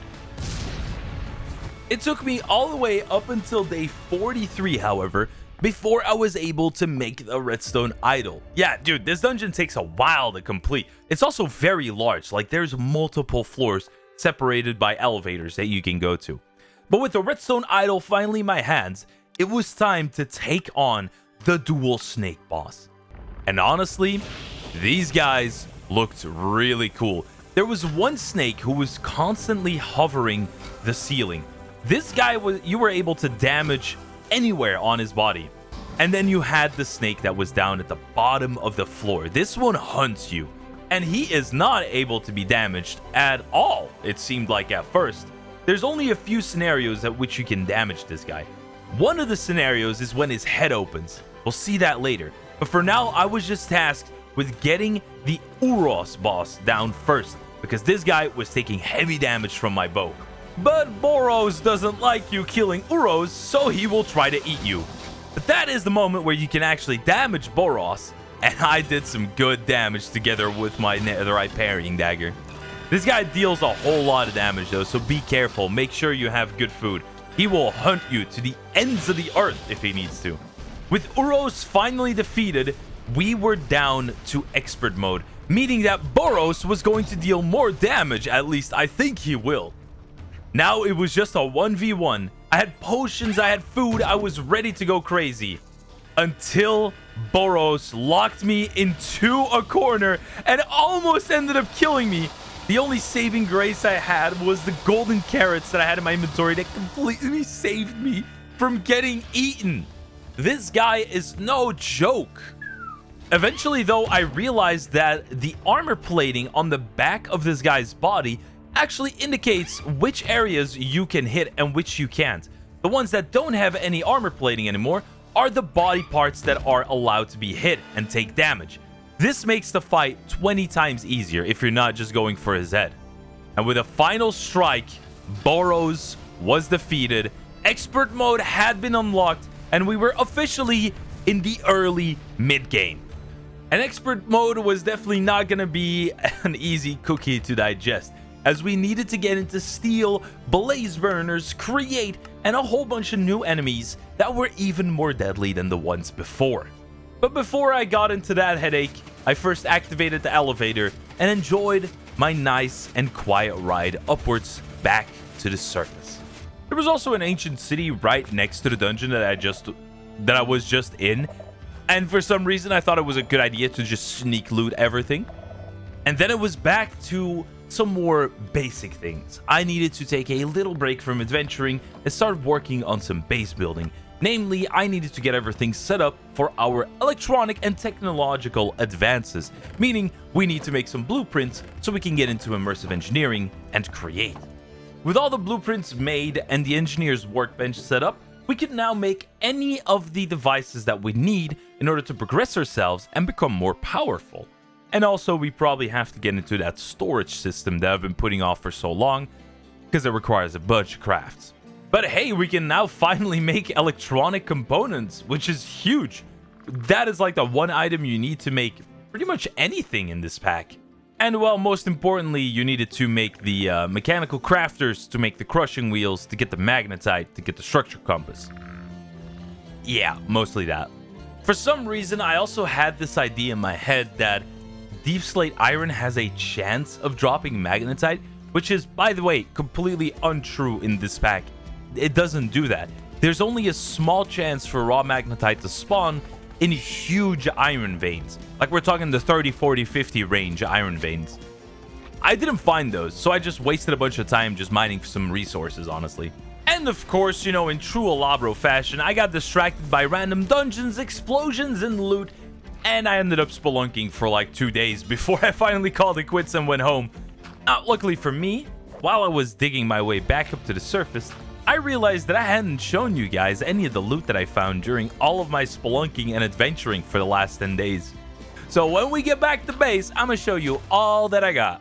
Let's go ahead and check our spoils of war, because we did a lot of exploring and we got quite a few rewards here. A lot of magic to go through, a lot of resources to go through, a lot of random stuff as well.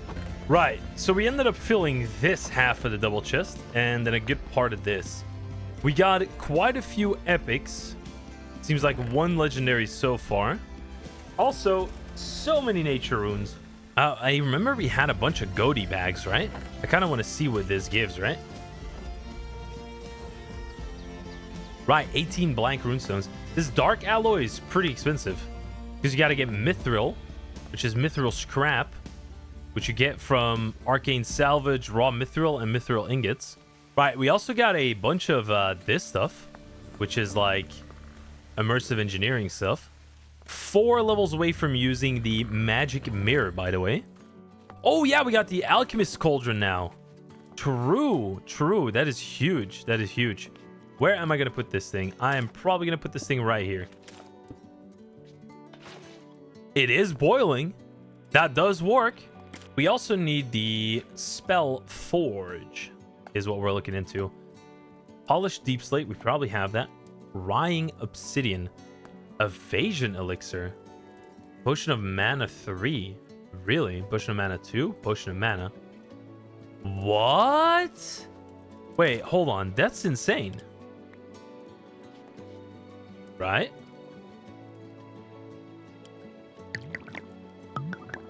Nice. Okay. And that makes evasion.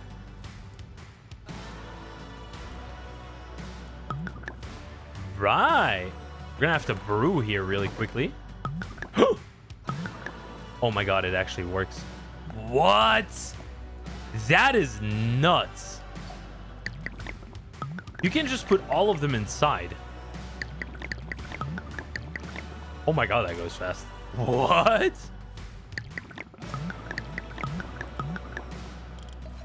There we go. Scroll forge.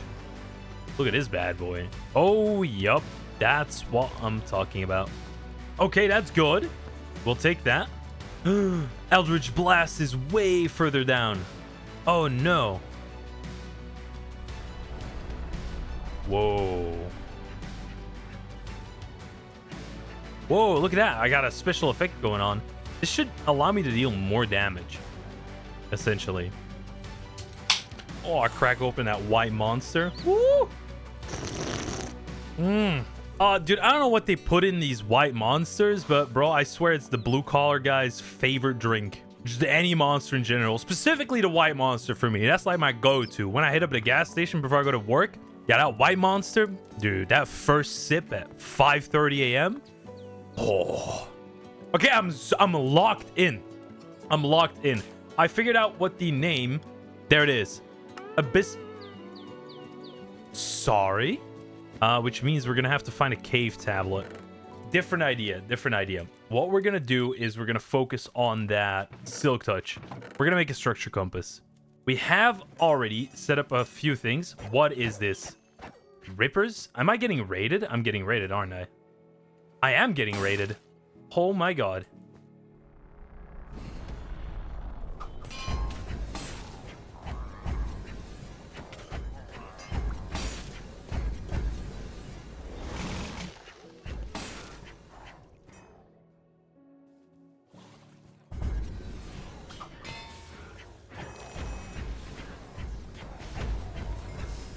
Got it.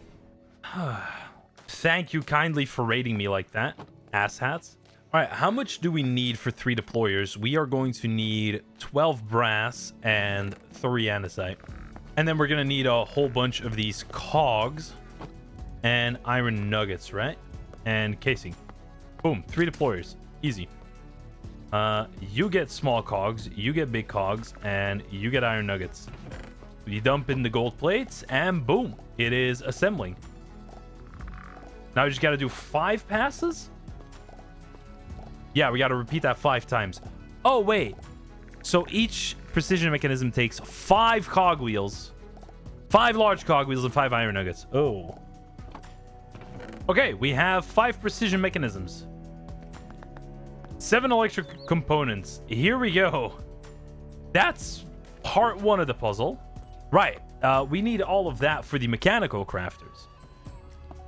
21 mechanical crafters. Am I going to take this whole system down, or am I just going to make it next to it. Deciding the best place was going to be right next to the system, I finally got to work and the mechanical crushing wheels were created. This was a big step forward as we'd need these crushing wheels for quite a few recipes. After tinkering around with the setup a little bit, I finally had them running. Finishing off the build with a couple of chutes and a couple of chests, we now had a semi-automatic system, and we could just crush whatever we need whenever we need it. Now, while I was out foraging and looting a couple of basic structures, I was looking for a few specific items to make Silk Touch when I found this. Whoa. Well, that makes it easy. Yeah, we actually ended up finding a Silk Touch book while we were trying to make a Goatee ritual for Silk Touch. So this just saved me a whole bunch of time. With Silk Touch obtained, I could finally grab the deep slate iron that we'd need in order to crush it, and then we could make the structure compass. And the first magnetite in the run was now in my possession. Any structure in the world was now at our possession. We could just look up any structure. We can even look through a list of the different structures that are in the pack to figure out where we're going next. And one of the things I needed was a nether fortress. Before we went there, however, I wanted to get netherrack in order to make a blaze burner. Now, the only really way to get netherrack was to crush netherrack gold. And since I had Silk Touch and a crushing wheel, I know exactly where to go. These crystals in the volcanic plains actually spawn a bunch of netherite gold, and I just happened to have a waystone right at one of the places. Also, the solar crystals you can actually mine by just mining the block underneath them, so you don't even need to have a high level pickaxe in order to get these, which is kind of funny because I think this is like a really rare and late game material. With blaze burners now in my possession, I made the long trek to the fortress. We only had a couple more thousand blocks to go, and we would finally get ourselves a blaze burner that has a blaze inside of it. Arriving to the nether fortress, I spotted a few blazes already, as well as a couple of wither skeletons. The weird thing was that this fortress was right in a snow biome, which was a bit weird, but I managed to finish the goal that I came here for, which was to get a couple of blazes and some blaze burners. I did a bit of exploration in the underneath catacombs of the forest that more so looked like a mine shaft since it was actually underground, but there didn't seem to be a whole bunch of loot down here. The wither skeletons did have 100 HP for some reason, which was a little concerning. Promptly returning home, I finally set up the mixer and the basin above the blaze burner, which we are going to need in order to actually make diamond ingots if we want to make some diamond tools. When all was said and done, I had the resources ready. The only thing that was missing was a blaze cake, for which we just had to find an egg, and we'd be all good to go. Luckily for me, I have one of those tavern structures right next to my base, and this place has plenty of eggs. This is like my egg shop. I will always come here if I need more eggs because there's just so many of them here. While setting up my lava dispenser to fill up my blaze cake, I also had a little bit of a workplace accident, so I don't think this is really OSHA approved. But after ignoring the safety guy, we finally managed to fill up our blaze cake, and we were all set to go. It was time to make ourselves some diamond ingots. Steel and diamonds is what we needed. And with the blaze cake finally active, we were mixing up some of that good mid-game materials. Although I do have to admit, making a diamond pickaxe like this feels a bit weird. It just looks weird to use ingots to make diamond tools, no? Is that just me? I also wanted to find a couple of different items from the Alex caves, so I tried looking for a structure of Alex caves. And the same thing happened to my structure compass as happened to my nature compass. So I needed to remake that one real quick. Luckily for me though, in a weird twist of fate, I managed to find a winter ice deposit down in the mines while I was looking for some more deep slate iron. This is something that we'll need in order to make our upgrade orb of the legendary tier for legendary spells. Structure compass back into my possession, I looked for an underground cabin from Alex Caves in order to get some cave tablets that would allow us to find the interesting biomes that we're looking for. And I still needed this cabin for the spelunkery table, which is actually how we make the maps that allow us to go to the biomes. Sadly for me, I found a candy cavity tablet, which is I don't like that biome. I did have a few other tablets in my possession, which I was going to decipher first, and it reminded me that I actually really don't like this minigame. I think it's a cool minigame, I think it's really interesting, but it just takes so damn long. I also made a very dumb noob move by learning the cave codexes instead of turning them into actual maps, completely wasting about a day's worth of progression by deciphering the tablets. Not my brightest moment, I must admit, but eventually we made it work and we had a usable map to go to the magnetic caves, which is where I was hoping to find a couple of items that would help us progress in the pack. Before hitting up the magnetic caves, I also learned myself a couple of new spells that were going to give me some more survivability, which was namely the Oakskin spell. And we also had a haste now, which was going to be pretty good. The other spell that I still want to make is the Electrify spell. I think it is from the Thunder spell school. That is also going to give us a couple more of offensive buffs. I then learned myself the Despair spell, which was one of my favorites that I learned about in the Mod Pack Superior RPG, and it's like a spam spell where you just throw around a whole bunch of random blades. It's really cool. The other spell I added was the Frostbite spell, but honestly speaking, it didn't seem to do a whole bunch, so I kind of just like, you know, let it sit in the corner, gather some dust. And one of the more interesting things that I learned about the magic system in this pack is that most spell schools have a corundum cluster that you can use to make the spells and to make the manuscripts. And you can actually spot these things on the map. Yo, I'm not even capping. You can x-ray on the map to just find these things. You'll see that later. It's pretty good. I also wanted to get more into the blood school of spells. So I added a cauldron to the village, lured some villagers over to the cauldron, added a campfire, and started extracting the blood from the villagers. It's a little bit macabre, I know, but blood spells are one of the coolest schools of magic in any universe, in my opinion. Little Timmy's sacrifice won't be in vain, I promise. Finally, having access to the blood manuscripts, I learned Ray of Siphoning, and I also learned the Blood Step, which were the two spells that came with the new book that we had obtained. With new spells to improve our survivability, a structure compass, and the coordinates to the core tower, we were ready to take on the next expert mode level boss, which was the core tower boss. I've never seen this guy before, and he is in expert mode, so this has to be a dangerous mob. But I was ready. I was ready to go. All right, it's time we head deep underground and we figure out, just a second here, what this boss is gonna be like. Right, I am taking damage from this boss, which is a bit strange. What do we do against this? Pretty interesting dungeon, I'll tell you that much. There's another spawner somewhere. No, there's not. Okay, first key. Wow, shouldn't there be a chest in here? Oh wow, there's just not enough keys. You actually gotta be joking. Right, we gotta find another one. Okay. Let's go to Keep Kyra then. Ooh, magic mirror. We have unlocked the magic mirror, baby.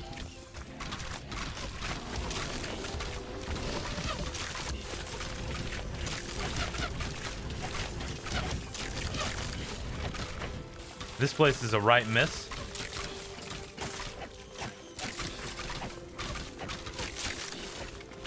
Which means that we're not gonna get a key from this one. That's already the top. Nah, bro, there's no way I gotta hit up 3 separate towers just to get enough keys. That just doesn't make sense to me. I mean, I wouldn't be opposed to having this helmet break, although I don't know what I'd use in the meantime. Unless we focus on getting netherite. That could work as well. Ancient Mines. Wait, what? That is a legit... Wait, that's an epic challenge. What is this place? Ooh, Waystone.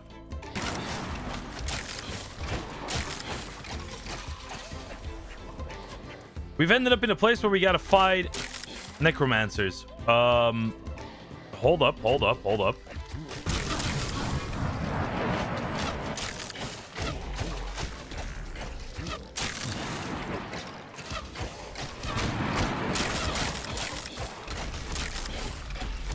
Too many necromancers. We're getting a good amount of levels for that, though. Mostly I'm wondering what's at the bottom of this place. You know what I mean? What is this place?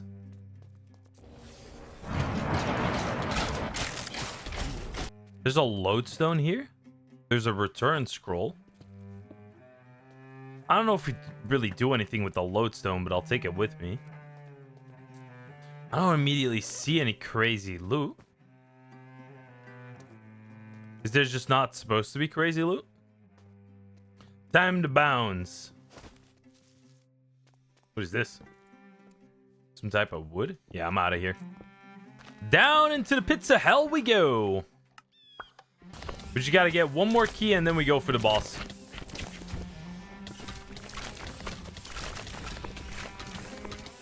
There we go. Third key. All right, we're going straight to the boss right now.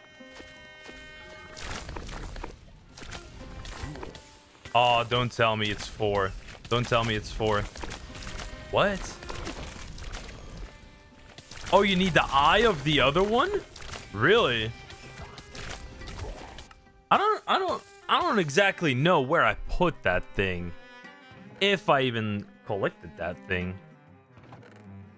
Okay, I got the eye from Barinmul. I got that one. We can check if that works. That does not work. Okay, sweet. Nice. That is awesome. Which means that we need to find an ocean tower. So it should be called an ocean tower. There we go. Right. And for this guy, we need to bring the previous eye.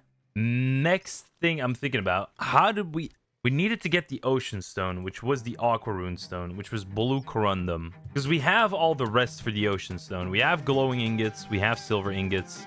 We don't have an empty upgrade orb. How do we get mithril? Mithril ore can be found below Y-36, unexposed to air. Requires a netherite pickaxe to harvest.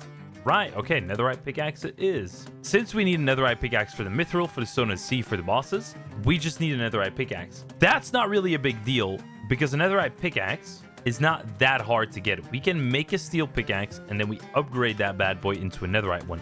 We just gotta get a smithing template. And the smithing template we can find in bastions.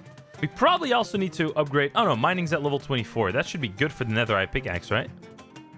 It is, mining level 20. Sweet. You know what? Legendary spells, it's actually not a bad thing that we have to switch gears from the core boss to the netherite pickaxe, because we're just going to unlock legendary spells now, which means we'll be able to use Blood Step and Blood Slash, which also regenerates health. Blood Slash and Ray of Siphoning are pretty strong spells, in my opinion. Yes! Let's go! Advanced Sharpness 3 as well. Is there an unenchanting table? That would be huge. Right. We got what we came here for. We got the smithing template. Now we just need a bunch of cinder essence. Because no way I am going to do that again.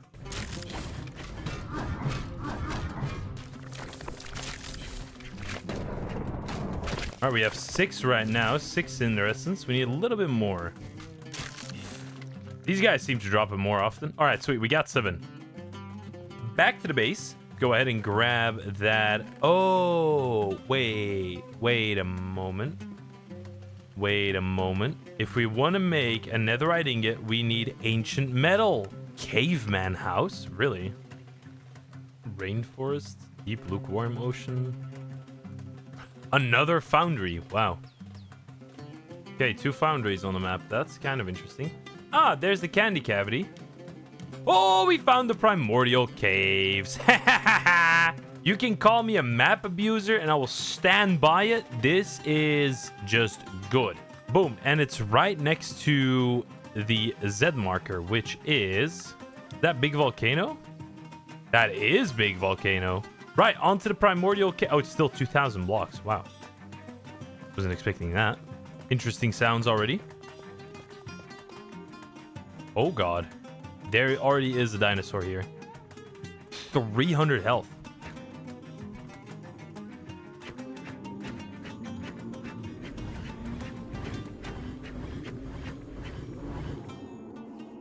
Pre-extinct. Dinosaur chop and tough hide. Okay, this place is probably going to be very dangerous. So I am just going to check out some of this loot here. I'm looking for the barrel with tablets. Okay, you have candy cavity. Quite possibly the most useless tablet I could have gotten.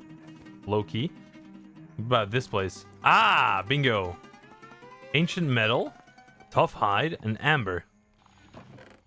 Oh, yes, my beautiful, my beautiful.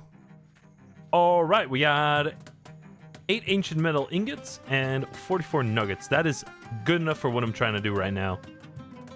Oh, raw T-bone steak? Cooked T-bone steak, 16 hunger. Yo, low-key, cooked T-bone might be the way to go. Because the one dinosaur I killed gives me 24 of these. Boom, netherite ingot, smithing table, netherite pickaxe. What enchantment levels do you give me? What is this? What is this enchanting stuff? You did not learn any enchantments. What do you mean learn any enchantments? Does this explain? Is this explained anywhere? How do you use an enchanting table? Without any context clues, bro, I do not know what to do here. Later that night, I learned that the enchanting system actually works in a pretty interesting way. You right-click enchanted books to learn said book, and then you have to enchant your items using actual resources. Oh. That is also when I learned about the disenchanting table requiring an air rune from Comolumbius, or however you pronounce his name. He's a pretty tough boss usually in most packs. I also made a quick little stop at the winter ice because we now had a netherite pickaxe and we should be able to gather this up. This meant that pretty soon we'd be able to make ourselves a legendary upgrade orb. All that was left was to gather up a little bit of Zephyr, and then we needed some legendary inks. With that, the upgrade orb was made. Legendary spells were now in our possession, and I of course immediately wanted to test it out. And the blood step was insane. This instant teleport ability is pretty dang awesome, as well as blood slash. And you know I immediately got to researching more magic since the legendary tier is somewhat of like a game changer. The moment you unlock the legendary tier spells, all spells become so much more powerful. So I wanted to get as many really good spells as possible. That's also kind of when I abused the map system because as you can see here, you can actually see colorations of where Corundum spawns underground. I think this is kind of broken. I'm not even gonna cap. This is actually really broken because you just have an unlimited supply of materials for spells now. And lo and behold, X-Ray never lets you down, and I found 2 types of Corundum even. The purple and the green, meaning nature spells and ender spells are now like in an unlimited supply in our possession. First, I unlocked Echoing Strikes, which is a really strong DPS spell. Next up was Summon Swords. This will conjure 3 different swords that will fight alongside me, which just sounds really cool. I mean, just look at this. This is insane. The swords even have quite a bit of health, and they will deal a substantial amount of damage. Next up, for a few of the items that I want to make, I'll need Mithril. Mithril spawns really deep underground, and it is quite rare. We can also find it in ancient or arcane debris. And I had the perfect idea to go and mine for this stuff. In the evocation spell tree, there is a spell called Spectral Hammer, which acts like a giant pickaxe. And you already know that I'm going to abuse it to the maximum. Now, how are we gonna abuse this, you might ask? Well, we're just going to make a buttload of mana potions, meaning that I can infinitely spam the Spectral Hammer and strip mine in a 5x5x6 for an unlimited supply of Mithril. I mean, call it what you want, but I think this is a genius idea. It even just looks super satisfying. Like I'm just going in a huge chunk straight down the middle of the center of the earth to mine Mithril. And it wasn't until I was doing this for about 10 minutes that I realized I was doing something wrong since I wasn't finding any Mithril. That is when I learned that Mithril only spawns in cold biomes. Yes, that's right. It has a really biome-specific requirement. Within the cold biome, I started finding Mithril really, really fast. That's when the next issue arrived, is when I mined it. It didn't drop any Mithril. This is a bug. It has been fixed. Don't worry about it. Sadly, because of that, I had to give myself the Mithril I mined, but I promise you I obtained this legitimately. I mined 24 Mithril. Now, in order to actually get a mithril ingot, we'll have to get some black steel as well. 4 black steel and 4 mithril scrap will make 1 mithril ingot. One of the places we can find this is in the magnetic caves. So after speaking a little bit of enchanting table, I got myself a magnetic caves map. All we had to do now was find the magnetic caves, loot it all up, and bring home the black steel. Which was admittedly a little bit ass because another structure or biome overwrote the magnetic caves, meaning that when I got to the location that the map was showing, it wasn't even there. So I made a completely new map, and I flew to the most southern point I had explored up until now before activating the new map. This should, in theory, make it so that the searching is happening in unrendered chunks, meaning that I should find a new magnetic caves. And luckily for me, that was exactly the case with this magnetic caves map, as we located a new one, so it was game on. And as a curse that has been placed upon me, I had paused my recording while I was down in the magnetic caves. Long story short, we actually didn't end up finding any black steel, or just like an ingot and a few nuggets. Problem being that there's one structure that spawns in magnetic caves that spawns black steel.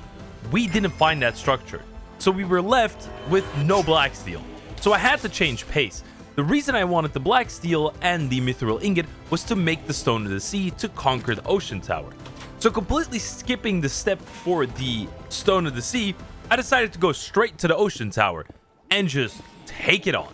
These ocean towers are really confusing because the spawners are hidden within the structure itself. One of the good things about this tower, however, is that there's a bunch of magma and soul sand all around, so you can keep your oxygen levels up as long as you're aware of your surroundings.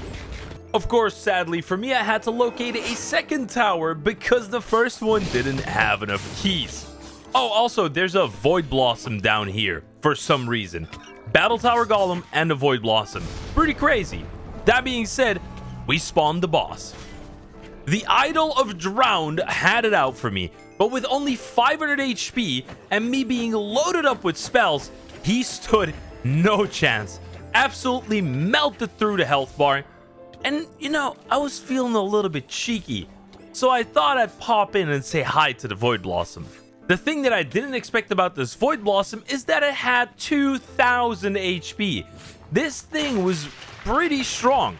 It also dealt a substantial amount of damage, popping my totem almost instantly, making me magic mirror back home and being in absolute shock. Because what do you mean I am in tier 4 armor and I'm getting popped?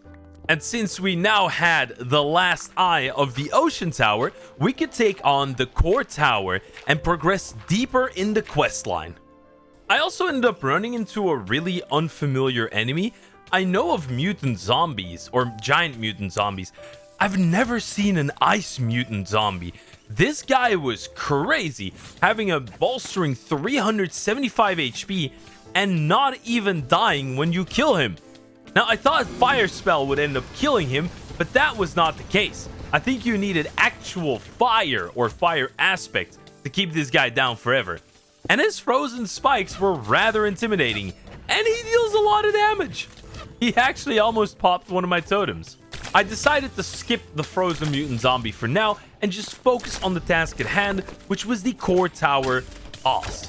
And this guy was just a little bit stronger than the previous one. This core tower boss had 1000 HP, but that echoing strikes is doing damage. I don't even think it took 3 seconds of continuous damage to kill this guy.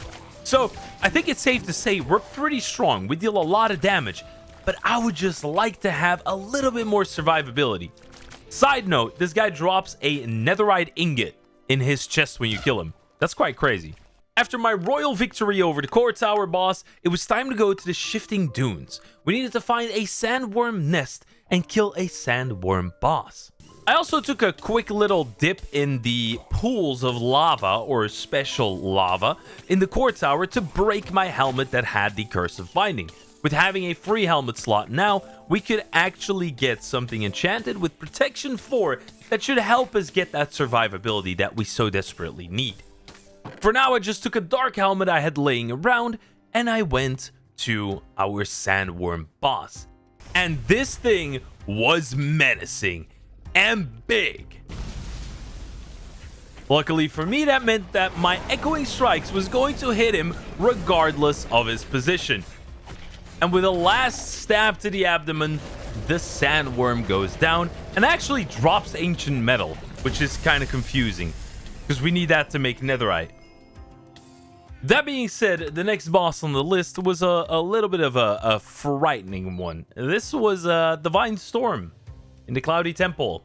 It's the boss that a lot of people fear in hardcore because this guy has some really high damaging abilities. But I had a plan. Since most of his attacks, I think, could be parried, and we had a netherite parrying dagger, I think this could actually go pretty well for us. And it wasn't long before I could test that theory out, and this guy had over 1,600 HP. But I had a hunch it wasn't gonna go bad. I had a hunch it was gonna go pretty well.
And so with Cumulonimbus defeated, we had obtained what we needed to make ourselves a disenchanting table. As well as we got an artifact that gives us 25% speed. Not too shabby. That is really not too shabby. Now, of course, you already know disenchanting table was like the #1 priority. Because taking enchantments off of enchanted gear that you find in dungeons is like it's not even a stopgap measure. It's just like, you need to do this. It is mandatory to do this. While looking over my quest book, I also saw that the next boss on the list was going to be the Volcano Dragon. We could also go for the Icebreaker, but I had no idea where that guy was or what structure he spawned in, so the Volcano Dragon was next.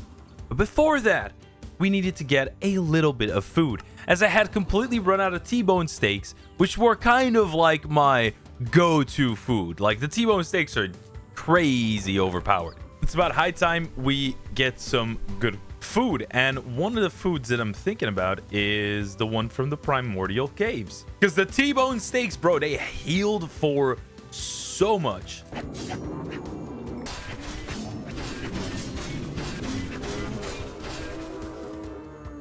Alright, 24 meat. I think that's fine, to be honest with you. Go ahead and chop all this up. Let me go ahead and do that. Let me go ahead and do that. Those can just keep melting. We got some more mithril. Got some compound plates. I need some more storage. Yeah, that's right. You need so much storage in this pack. It's kind of diabolical. Let's take a look at the drops from the Volcano Dragon, which is gonna be some kind of bone. That's this stuff. Roll count, really? This is stuff that improves your roll count. Now, I'm not too interested in that. Use that to make dragon meals. Use that to make cursed metal ingots. Oh, that's for the cursed paladin stuff. Okay, doesn't look like a whole lot of stuff that I'm gonna be using. Kill one mutant blaze. There's the bone chimera as well. There's the warden, although warden seems a bit strong. Kill one mother the maze. Kill the sea serpents. Kill the dragons. Lord of Decay. That's the wither. The wither is all the way here. The volcano dragon. We get the advanced armor blueprint. That's the blueprint for tier 3 armor. So primordial could be on the list. There's a Ryza set which gives you damage reduction for each worn piece. That's kind of cool. Ooh, look at these spell powers. Oh, Forlorn set. Okay. There's the Forlorn set. There's the Grim set. There's the Living Armor set. The Tonic one. Wait. Hold on. Wait, are these the only things we can make with that? Wait. Ultimate. How expensive is this, by the way? Oh. Very. Kind of want to get into Eldritch a little bit. Low-key. Wait, Citadel is from Iron Spells? Wait, what's the Citadel? Because it drops the ancient knowledge fragments that I so desperately need. Oh, but I need some more gliders. Wait, is this the Citadel? There's no way that's the Citadel, right? Actually, yeah, that probably is the Citadel. Yeah. Oh my goodness. Oh, stage 5 dragon there as well. Interesting. Don't really want to deal with that guy, if I'm being honest. Is this trapped? It is not. Ancient debris. Right, and this is all like the cursed armor stands and stuff.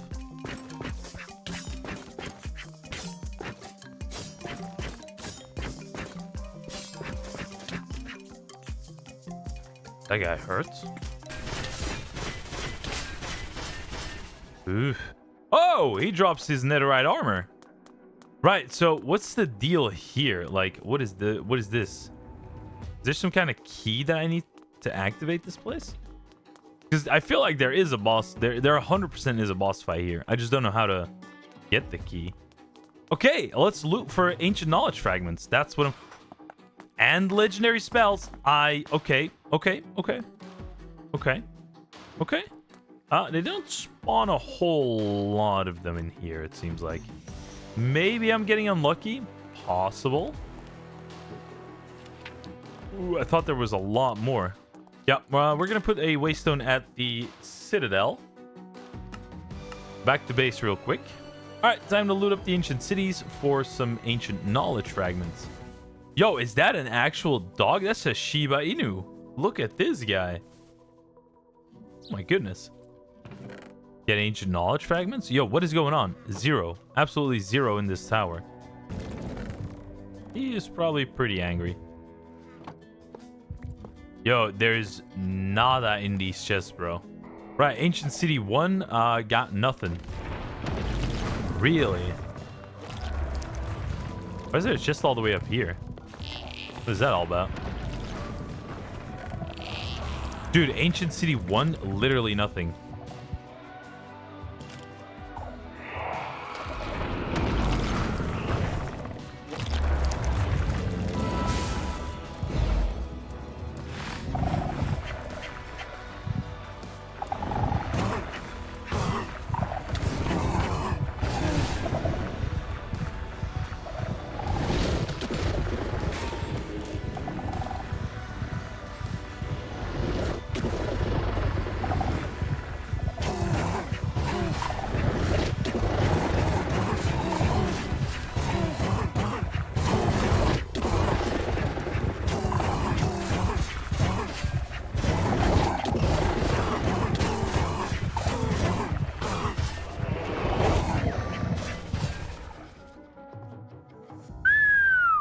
Wow.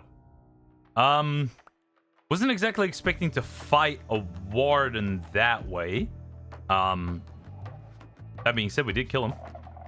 That means we can unlock one more Eldritch spell. What Eldritch spell would I want is the question. I mean, I'd probably think Sonic Boom would be a spell that I'd want to learn, right? You know what? Let's just go ahead and what? If we can get one legendary ink. Got one. So one legendary ink, one paper, and one echo shard is pretty much what I'm looking for right now. So we got Eldritch Blast at level 1, a little bit low. Sonic Boom at level 1. Apex Harvest level 1. Shadowed Miasma at level 3. Why are these spells such low level? Sonic Boom, it has a 25-second cooldown. It deals 34 damage. That's not very high. Oh, Eldritch Blast does 3 blasts. Ooh. I do kind of like that. But they're such low level. Wait, what happens if I... Do the levels change according to the ink I'm using? So it keeps giving me the same thing, the same levels, essentially. If I'm being honest, I don't think that's a good use of a legendary ink. So let's say we do this, for example. Angel Wings, level 1. Haste, level 3. Fortify, level 10. Really now? Right, what about the Ender spells? Summon Sword, legendary level 4, and Echoing Strikes is legendary level 4 as well. That's a pretty good Echoing Strikes. That is better than what I have now. I'll take that. Absolutely. I think what we'll go ahead and do now is we'll go ahead and we'll hit up the Dragon Tower. I think it's time for the dragon. Boom. Ooh, we already got combat. I am going to go ahead and take this little guy.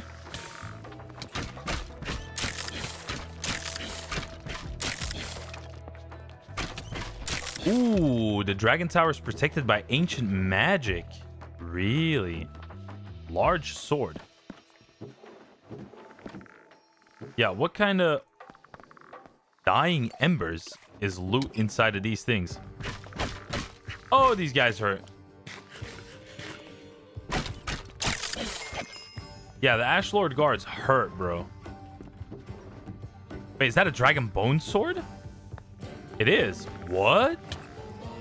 I mean, we got Dragon Bone loot before, so there's a good chance that there's more Dragon Bone loot here. I mean, I'm not opposed to finding, you know, a Dragon Bone parrying dagger. I mean, that'd be pretty dang awesome. Dragon Guard shield. Advanced armor. Oh, no, we have advanced armor blueprints already. Wow, fire upgrade orb. Dragon Bone crossbow. Okay, yeah, this is some pretty bonkers loot. Are we ready for this? God apples. Yup. Check, check, check. Probably gonna get that greater evasion in here. Here we go. It is time. This is a big boss. This is a big part of the progression. Are we ready for this guy? I'm not sure. He's doing some fireball BS.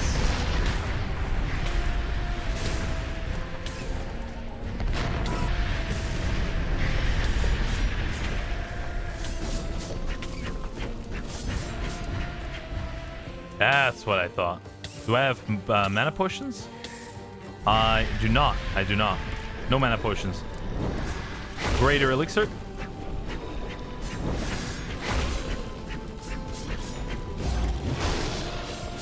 Keep that evasion up.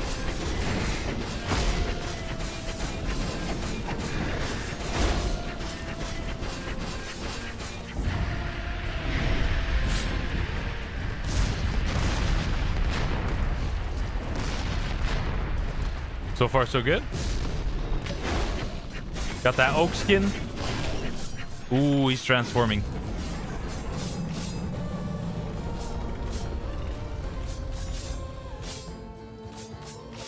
This is where it gets dangerous, I think. Ooh, that does more damage, doesn't it?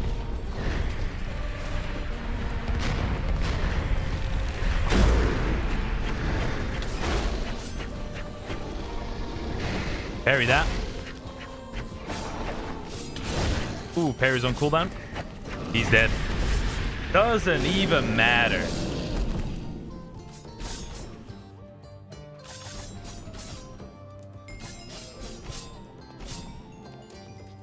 Right. I think it's fair to say we've become quite strong. What is this? You spot hostile mobs 20 blocks away from you. The Ash Lord. We could probably... I have some bottles with me. There is a fire dragon here. We could just, you know...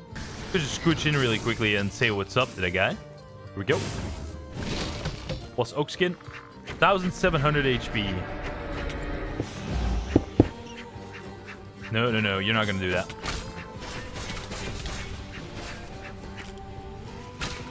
Give myself the simple buff. Oh, that's good damage.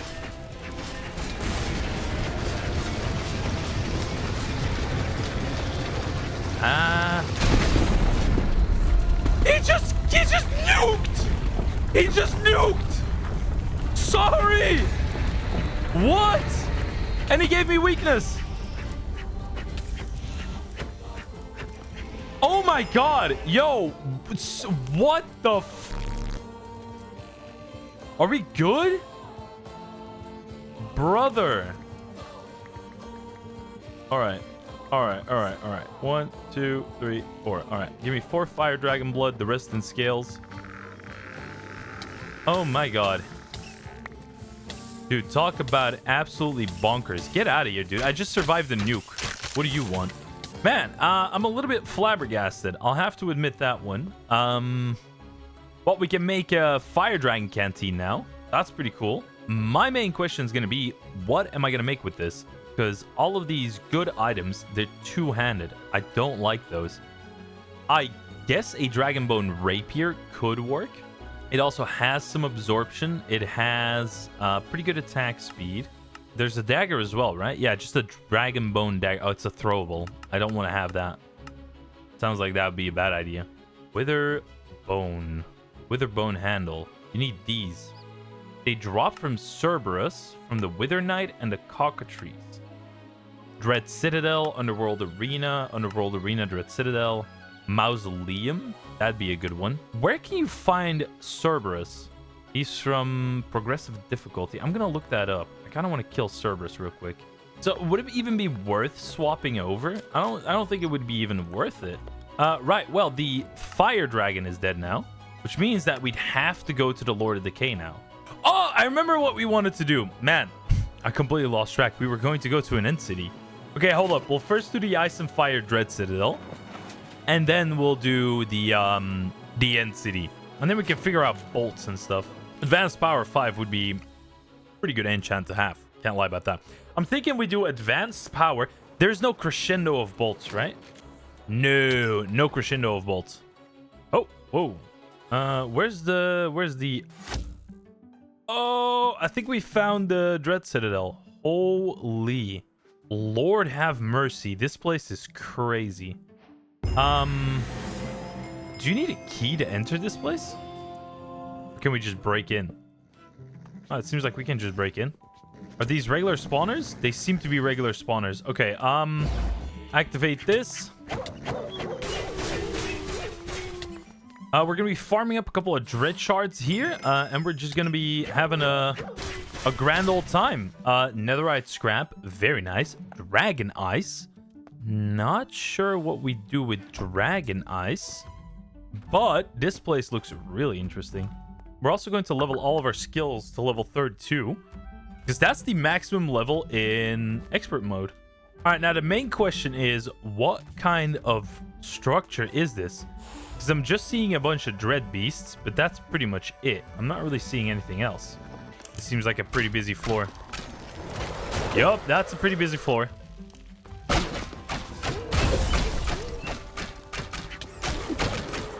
Oh, I'm gonna need to call in some backup. Woo! Oh my god.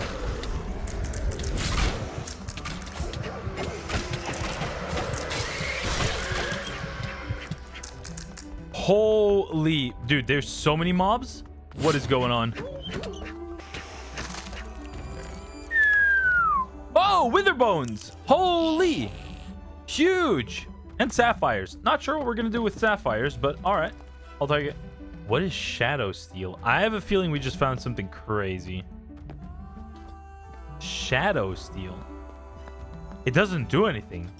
Shadow steel does nothing. Really? Right. Okay. Top floor. What is on the top floor? Do I even want to go there? That is a good question. I need to take down the spawners if I want to do anything in here. We're going to do that real quick. Boop, take care of those. After we take care of the spawners, we can take care of the rest of the mobs. Oh, that guy has a name. Whoa. Guy has a name and he deals damage. Oh, yeah. I don't know who's dealing damage, but somebody's dealing damage. Oh, it's the Dread Queen! Brother!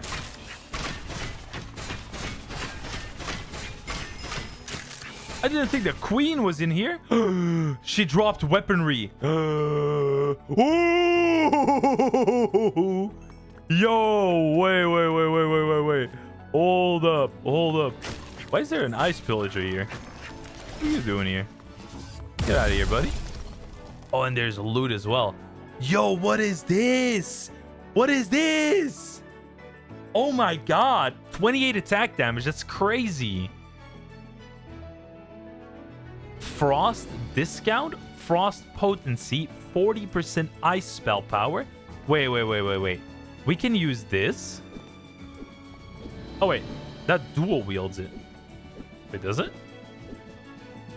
I might have to spec into ice, brother. I'm not gonna lie. 40% is strong. Oh, dude, this place is crazy. Oh, Grave Master key. Dude, there's some actual bonker stuff in here. Hold up. That is quite something. Oh my god. Dread Knight sword. 21 black steel block, gold and diamond again. Some more bones. Yeah, I'd say that's pretty crazy. So wait, is there like a hidden? Oh, dude, there's half of an ice forge here. Yoink! Holy! I am so happy I found this place. That's what I'm wondering. We do a lot of damage. We do 48 damage. Get out of here. Get out of here, you troll. What gives us ice spell power? Frostbitten. Frostbitten. Winter ice. Frostbitten alloy. Scoria. I think this will become the main goal. Valkana's glory. Yeah. Frostbitten rapier. Kind of like that. Let's see. This should turn into ice manuscript.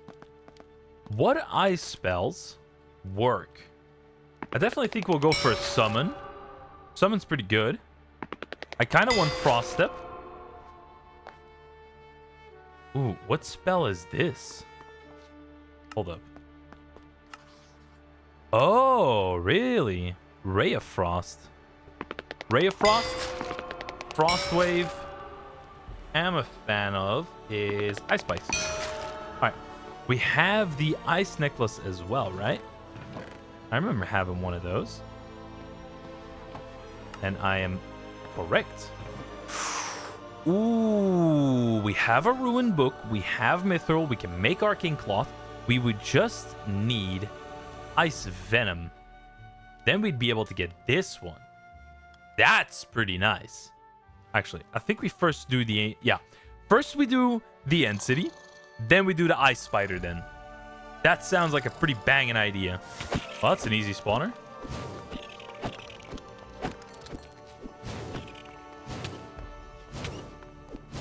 Oh! I was gonna say that's an easy spawner, but look at the endermite damage. Yo, what? Second void key. Alright. Dragon breath? What is that? Lightning, dragon bone, strengthened, heavy crossbow, piercing, soul eater. That's kind of cool. Gas tier, fabric, god apple. Oh wow, that was pretty trash.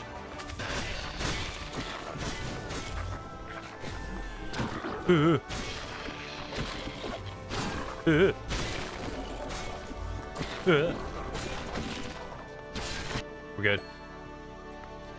Why am I getting terminite nuggets here? What does this even make?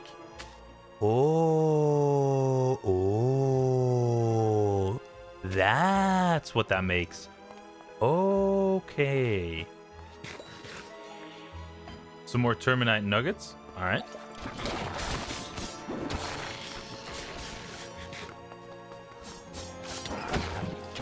Oh my god, these guys hurt. Some more dragon's breath. I really gotta lock in here. Hold on.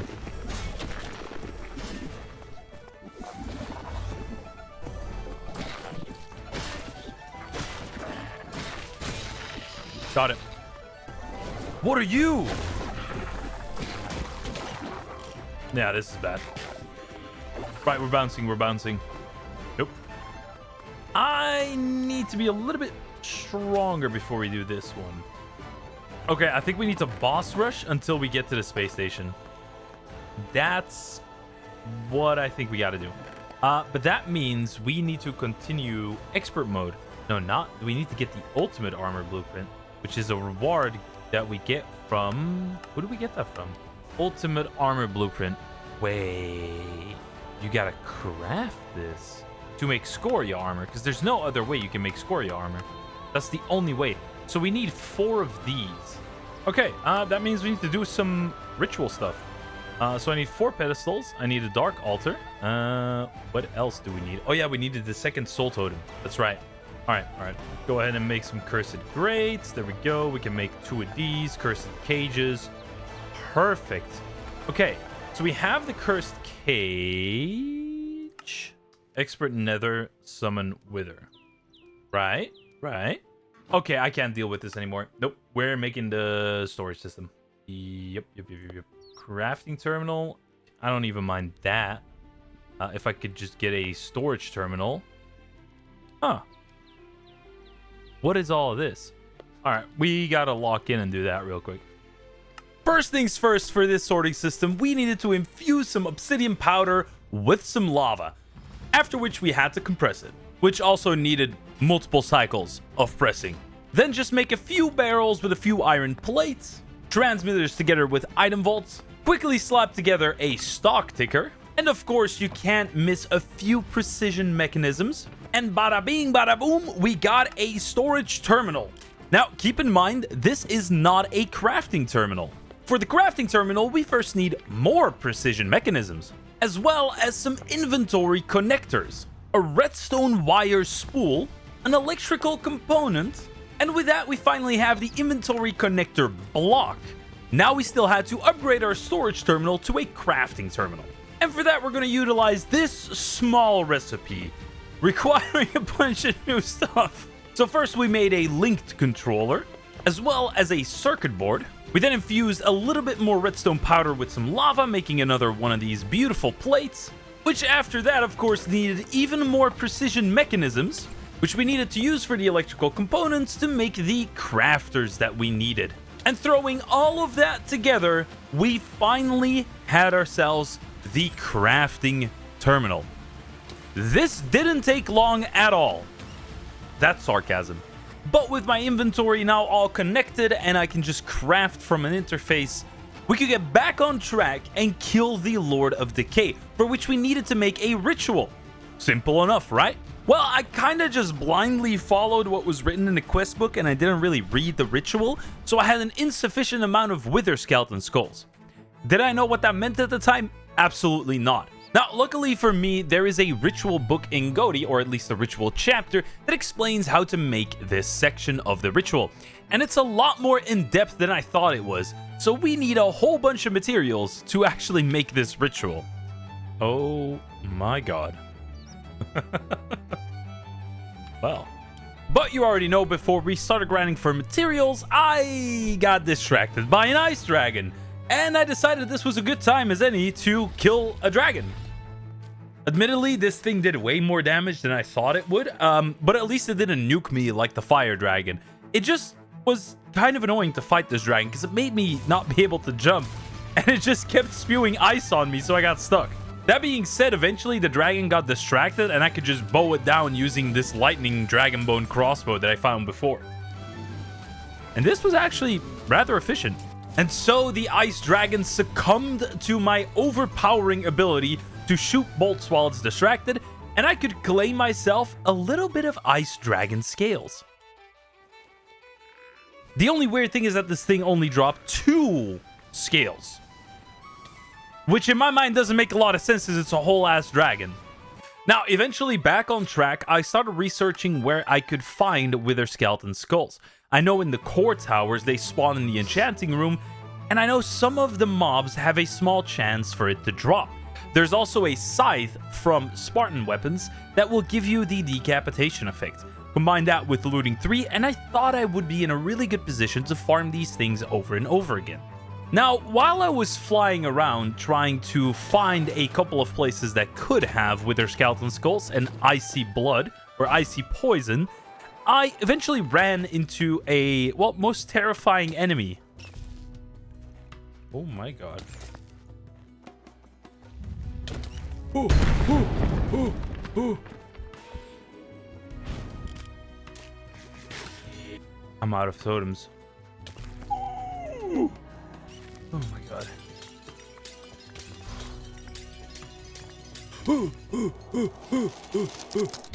After the crazy encounter, I noted down the location of this magical beast because he actually drops the items that I want for a specific armor set. But that armor set's tier 5, so I don't think we're anywhere close to getting this. Also, he still one-shot me, which was utterly terrifying. Eventually, I made my way to the Underworld Citadel. This was a place where the wither skeletons would spawn, and I thought I could farm them up one by one. And to be fair, this looked like it would be quite efficient as I dealt a lot of damage. I had the sinful buff from the gluttony. There were many skeletons spawning, and I thought I'd get like hundreds of skeleton skulls here. But alas, I think their drop rate is bugged because I only got 1 skull. I also ended up getting a whole bunch of these weird looking keys, and I think the place that these keys go into is, well, this giant menacing looking gate. I didn't expect it to start a cutscene though.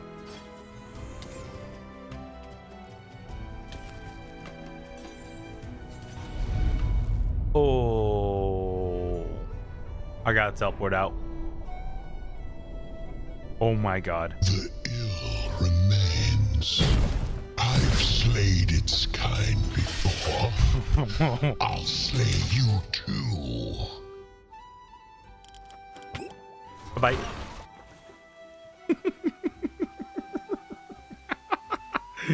No. Oh my god, what? Oh, well. That's now in my base. Okay. Now, having some beautiful new decoration in my base, it was time to kind of revisit what I needed to do in order to make this ritual.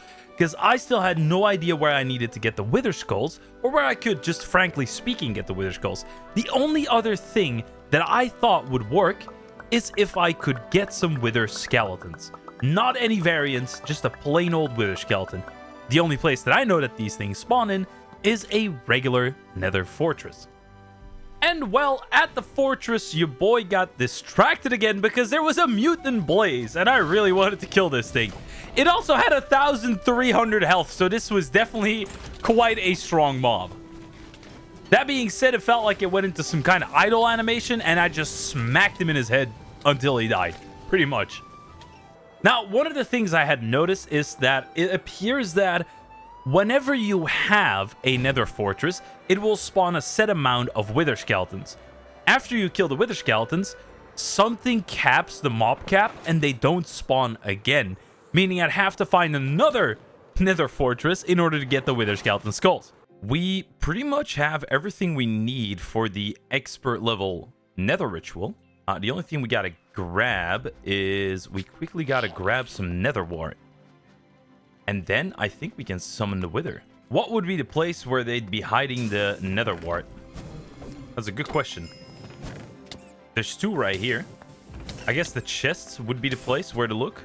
They also have steel in here, which is quite cool. Aha! Okay, that's 6. We actually have enough. We have enough. Let me see if we can get one more. Yep, there certainly is. Then we at least have one more. All right, Boom, done. That's all the nether wart we need. Let me grab my black book because I'm gonna have to probably keep checking this every once in a while. Okay, 5x5, which is already 27 bricks. Wait, how is a 5x5 27 bricks, not 25 bricks? And then it's brick there, brick there, brick there, brick there. Go ahead and place that soul sand. Very nice, very nice. Our beautiful nether wart. Wither skeleton skulls. Okay, that looks pretty good. Then the pedestals are going to go in the corners over here. It's not doing anything though. So if I take my soul totem, I put that inside so it charges. Oh my god, hold up. My god, burning me to ashes. Insufficient amount of nether bricks. Yeah, I do see that. Can I just do that and that fixes it? It does fix it. I'm gonna have to be quick about this.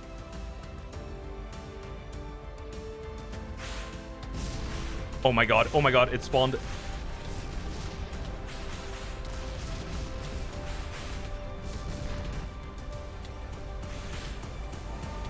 Here we go. Give me my summoned swords. Good stuff. Oh, he barely takes any magic damage. Oh god. I don't have any bolts with me. That's a problem. I got an idea.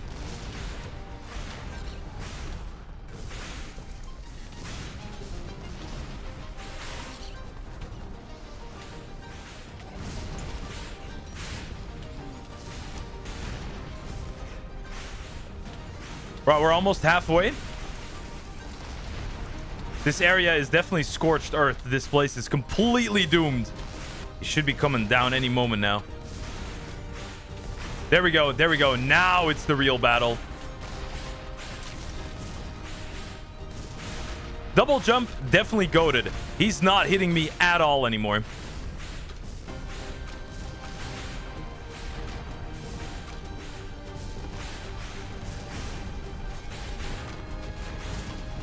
And down he goes. Down he goes. That was it. The Wither defeated. Actually, you know, this guy wasn't too bad at all. This wasn't too bad at all. I feel like this was pretty aight. We got Arcane Silver Nether Star. We also got a Wither Treasure Bag, which seems like it has quite a few rewards. And now I'm mostly wondering, what is the next challenge going to be? Let's go back to base for a second. Let's go ahead and sort the inventory. Let's see what this bag has. Okay. Pretty ass. 100% chance to inflict Wither 5. Wither 5 is pretty strong. What do we do with a Nether Star? Stone of Null Inertia. Oh, Celestial Netherite Ingots. Really? That is going to be Expert Mode, Lord of Decay, defeated. Few things we can do now. We can go for the dark ones. We can go for the Dread Knight Overseer. I know where this guy is. I just don't know if we can fight him. There's the Hellish Swordman, the Hellish Abomination. Then there's General Tyros, which is a big one. Grants permanent temperature immunity. Ooh. I'd like a new spell book though, especially since we have all this ice stuff. I think it might be worth looking into that. So let me go ahead and check out all the ice things that I researched. Because I remember there is this one, the Frost Branded book, which we have the Ruin book, we have Mithril Scrap, we have Arcane Cloth, we just need the Ice Venom, which I think we can actually go to right now and get that Ice Venom. Because we're going to get an ice book now. I definitely want Echoing Strikes, I want my Haste, I want my Charge, my Oak Skin, probably the Summoned Swords, Burning Dash for movement, and then all of these spells can get replaced, which is 1, 2, 3, 4, 5, 6. Ice Block is alright, but I'd rather have instant spells, if you know what I mean. What are these things? Wait, how do I... Hold up, I'm seeing these weird looking... Oh. Ice Spider Egg. Right? Oh, that's a big one. Sheesh. I don't even know how much HP you got. Wait, since you... Oh! You deal damage. Since you are ice, you should take a lot of fire damage, right?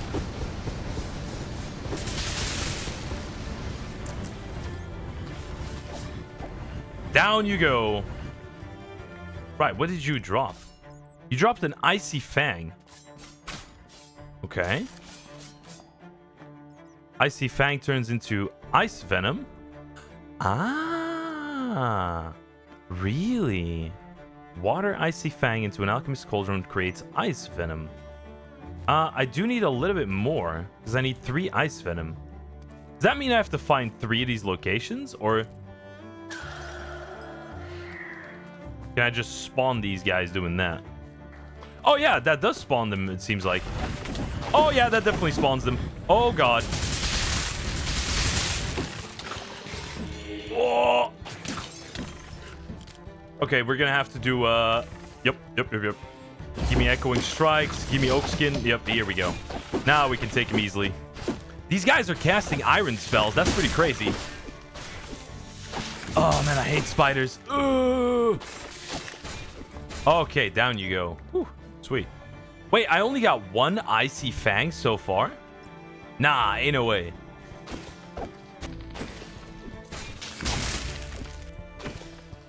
Got it. All right, 3 icy fangs. Sweet. That totally didn't take a whole day of grinding. Aha. Nice. What can we all do with this ice venom? Oh, you can also make a sword with this. Oh, it actually has quite a high attack damage. All right, there we go. The Frost branded book. That's what we like to see. Cold to the touch. Oh yeah, baby. Oh wow, this is amazing. All right, 7 ice manuscripts. What would I like? Random Draugr. I do quite like that. Albert. Oh, by defeating Maloditis. We haven't defeated Maloditis yet. Ice Tomb. Snowball. I don't even know if I have defeated this guy. Sticky Steed. We don't really need that. I have 3 manuscripts. I can learn all the ice spells. Yeah, that's done. That's all the ice spells. Okay. Level 8 Icicle. 1 second cooldown. I like that. Definitely. Ooh. Despair. But Despair needs to be a legendary. What about the Frost Step? What level is this? What's an A? Ooh, level 4. You know what? I'll just take it. I believe this Frost Step will make a clone of me. It does. So mobs are going to be attracted to that. And then it's going to deal damage. Kill an apostle. Ritual can be found in your black book. Wait, we got to do another ritual? Sabbat ritual? Is that this? Oh, summon apostle. Yeah, it is. Crone hat, witch hat, infernal tome, and a warlock sash. Ooh. Crying obsidian, soul fires. I mean, that's not too bad.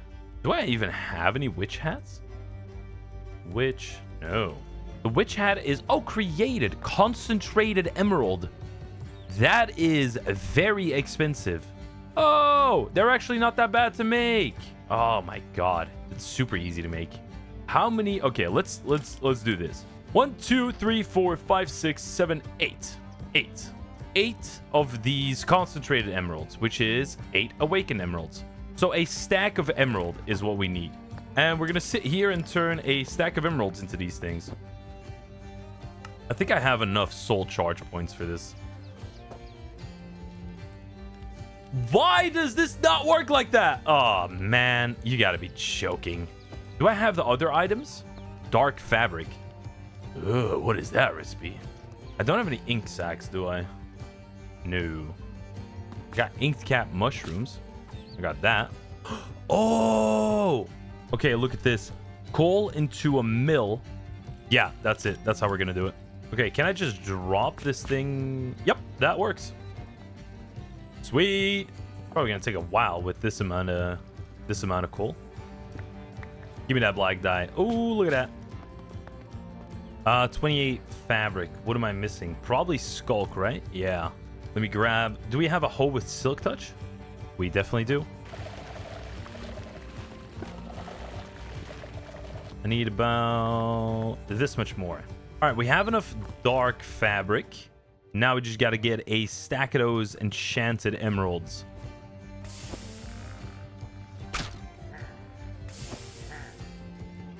I'm kind of wondering what kind of a boss the Apostle is going to be. This is taking so much longer than I thought it would. Oh, we exhausted the spawner. Wasn't expecting that to happen. Oh my god, there's a lot of them. What is this? Last one. Sweet. Stack of awakened crystals, baby. That took a whole day. That took one whole ass day. Oh, I need empty foci. Ugh. Oh, I can use any. Oh, sweet. Wait, hold on. Check this out. Boom. Boom. Boom. Empty focus. Boom. I needed 8 of those. It's kind of cool that you use the souls of things that you kill to craft stuff. That is kind of cool. 2, 3, 4, 5, 6, 7, 8. Oh, I'm going to need more pedestals if I'm going to do that. Because I only have 4, right? All right. Now we're just going to need a bunch of obsidian and crying obsidian. I don't even have enough obsidian, let alone crying obsidian. Okay, then we need to do the crying obsidian strategy again, which was evasion elixir. Every potion of mana 3 I need to do twice. So 8 crying obbies, so 16 times I need to do this. So I need 16 ender pearls, 16 amethyst, 16 glowstone, 16 arcane essence. Oh, and probably nether wart, right? Because it's potion making. I don't really know of any location that has crying obby, to be honest. I think the obsidian monolith is a master mob, though. I know where one is. We could give it a try. I don't know how strong he's gonna be. There's a good chance this thing is gonna slap us, one-shot us. There's a high chance of that, because I didn't see where he was in the progression system. It has the shulker boss. No, dude, this isn't looted.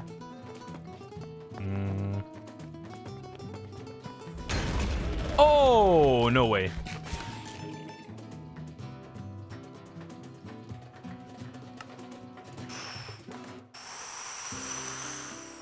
Ooh.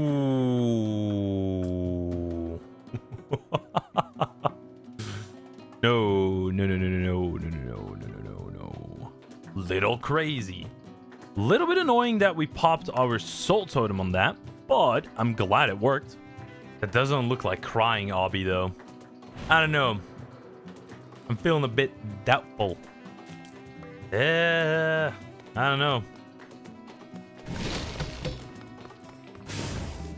It's 3,000 HP.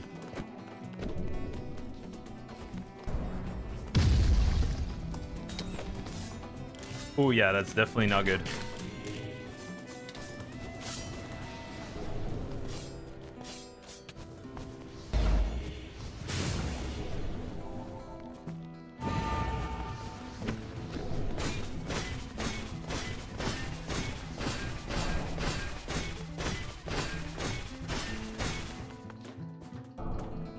The only thing is that we do pretty good damage.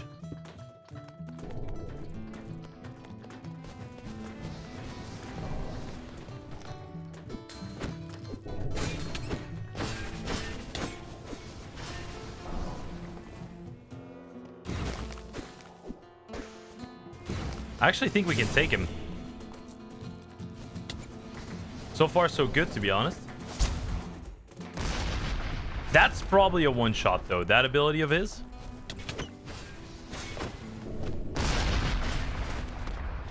All right. We got the Obsidolith. Get on top of here. Oh, yeah. Look at that XP. Sweet. What do we got in here? No crying obsidian. We do get an insane pickaxe, though, which is quite awesome. There's dark alloy, a whole bunch of regular obsidian, a netherite bolt, some purple blocks, the obsidian heart, and then a pendant of pride. Let's go find a new nether fortress.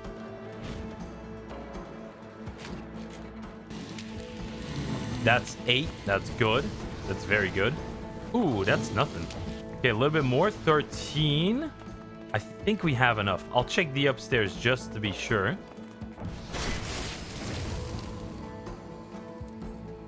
My game might crash here.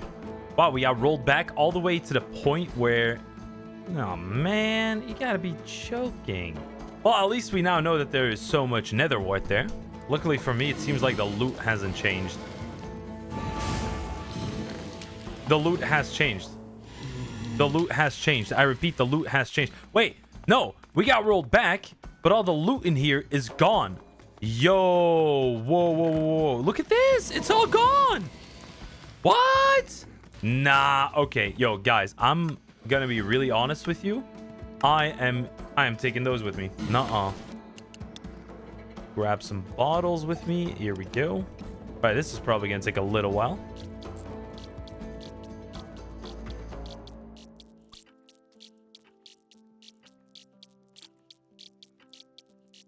Apostle, here we come, dude.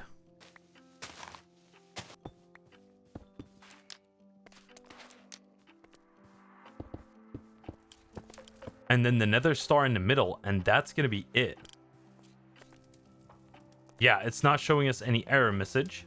The only thing is that we need the soul totem. I don't think it can summon this thing with only 10 souls, right? I mean, although it might. Oh, it does. It actually does summon it. Judgment Day. Oh my god. Here we go. Oh, he's already going crazy.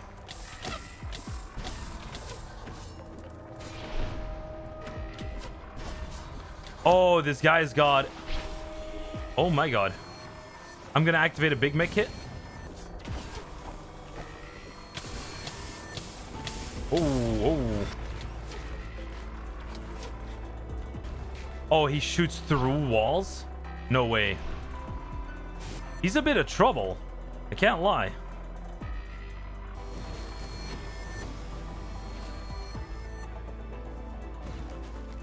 He's healing up to full? No. Nah, that's a lie. He spawned monolith. He spawned mobs.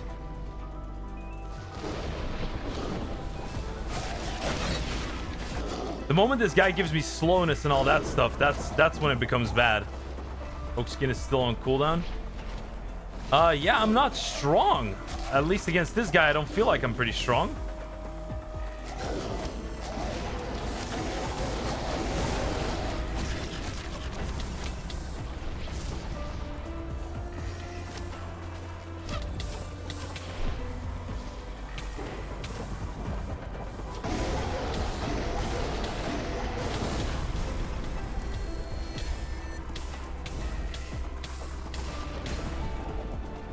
Oh, no.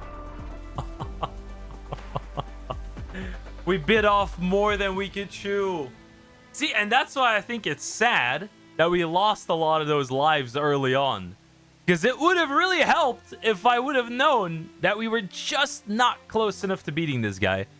I'm pretty sure if we had, honestly speaking, I'm pretty sure if we had mana potions, evasion potions, and we worked a little bit more on spawns like the polar bear and the Draugr. I think if we had those things going for us, I think there was a good chance we could have killed that guy. How good was this spell with the Draugrs? I do want to see that. Oh, it summons like 5.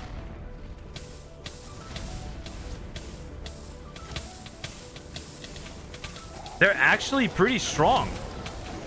You know, the one thing I will give this pack is that for some reason, it feels like one of those mod packs that you can just spend so many hours on and keep progressing. I think, honestly speaking, when we go over the quest book and we check the master mode, like, we've played 100 days and we were at the end of expert mode and we died on the apostle. So considering that, in most packs by day 100, you have all the strongest gear and you're overpowered. This pack actually does it really well because there's so many bosses that I right now have no idea how to beat. But probably when you get Scoria and you get in your army, you get to your tier 5 or tier 4. We were in tier 3 equipment, really. So probably once you get the Scoria tier 5 and you start speccing into these different kinds of armors that will give you even more spell power, there's probably a whole new era of gameplay that opens up. And especially when you get to tier 5, for which you need the Dragon Forge. Oh, really? Tier 5 is upgrades from Lightning Dragon Steel, Ice Dragon Steel, Resistance 3, 10 hearts. Wow, look at this. You get Resistance 3 and an extra 10 hearts. Yeah, that's nuts. So yeah, you definitely want to go for like tier 5 armor and tier 5 weaponry. Increases the armor of the wielder. Another 15 armor. 48 attack damage. That's nuts. Honestly, guys, this is a high recommend. I definitely think if you like RPG packs, this is 100% worth it to play it. But with that being said, your boy failed. This has been my attempt at 100 days hardcore of Project Arcane Frontier. If you enjoyed the video, please make sure you like and subscribe. It's a free way to help the channel, and it goes a long way. That being said, it's been me, your boy ElAbro. Keep it real, and I'll see you guys in the next one. Bye-bye.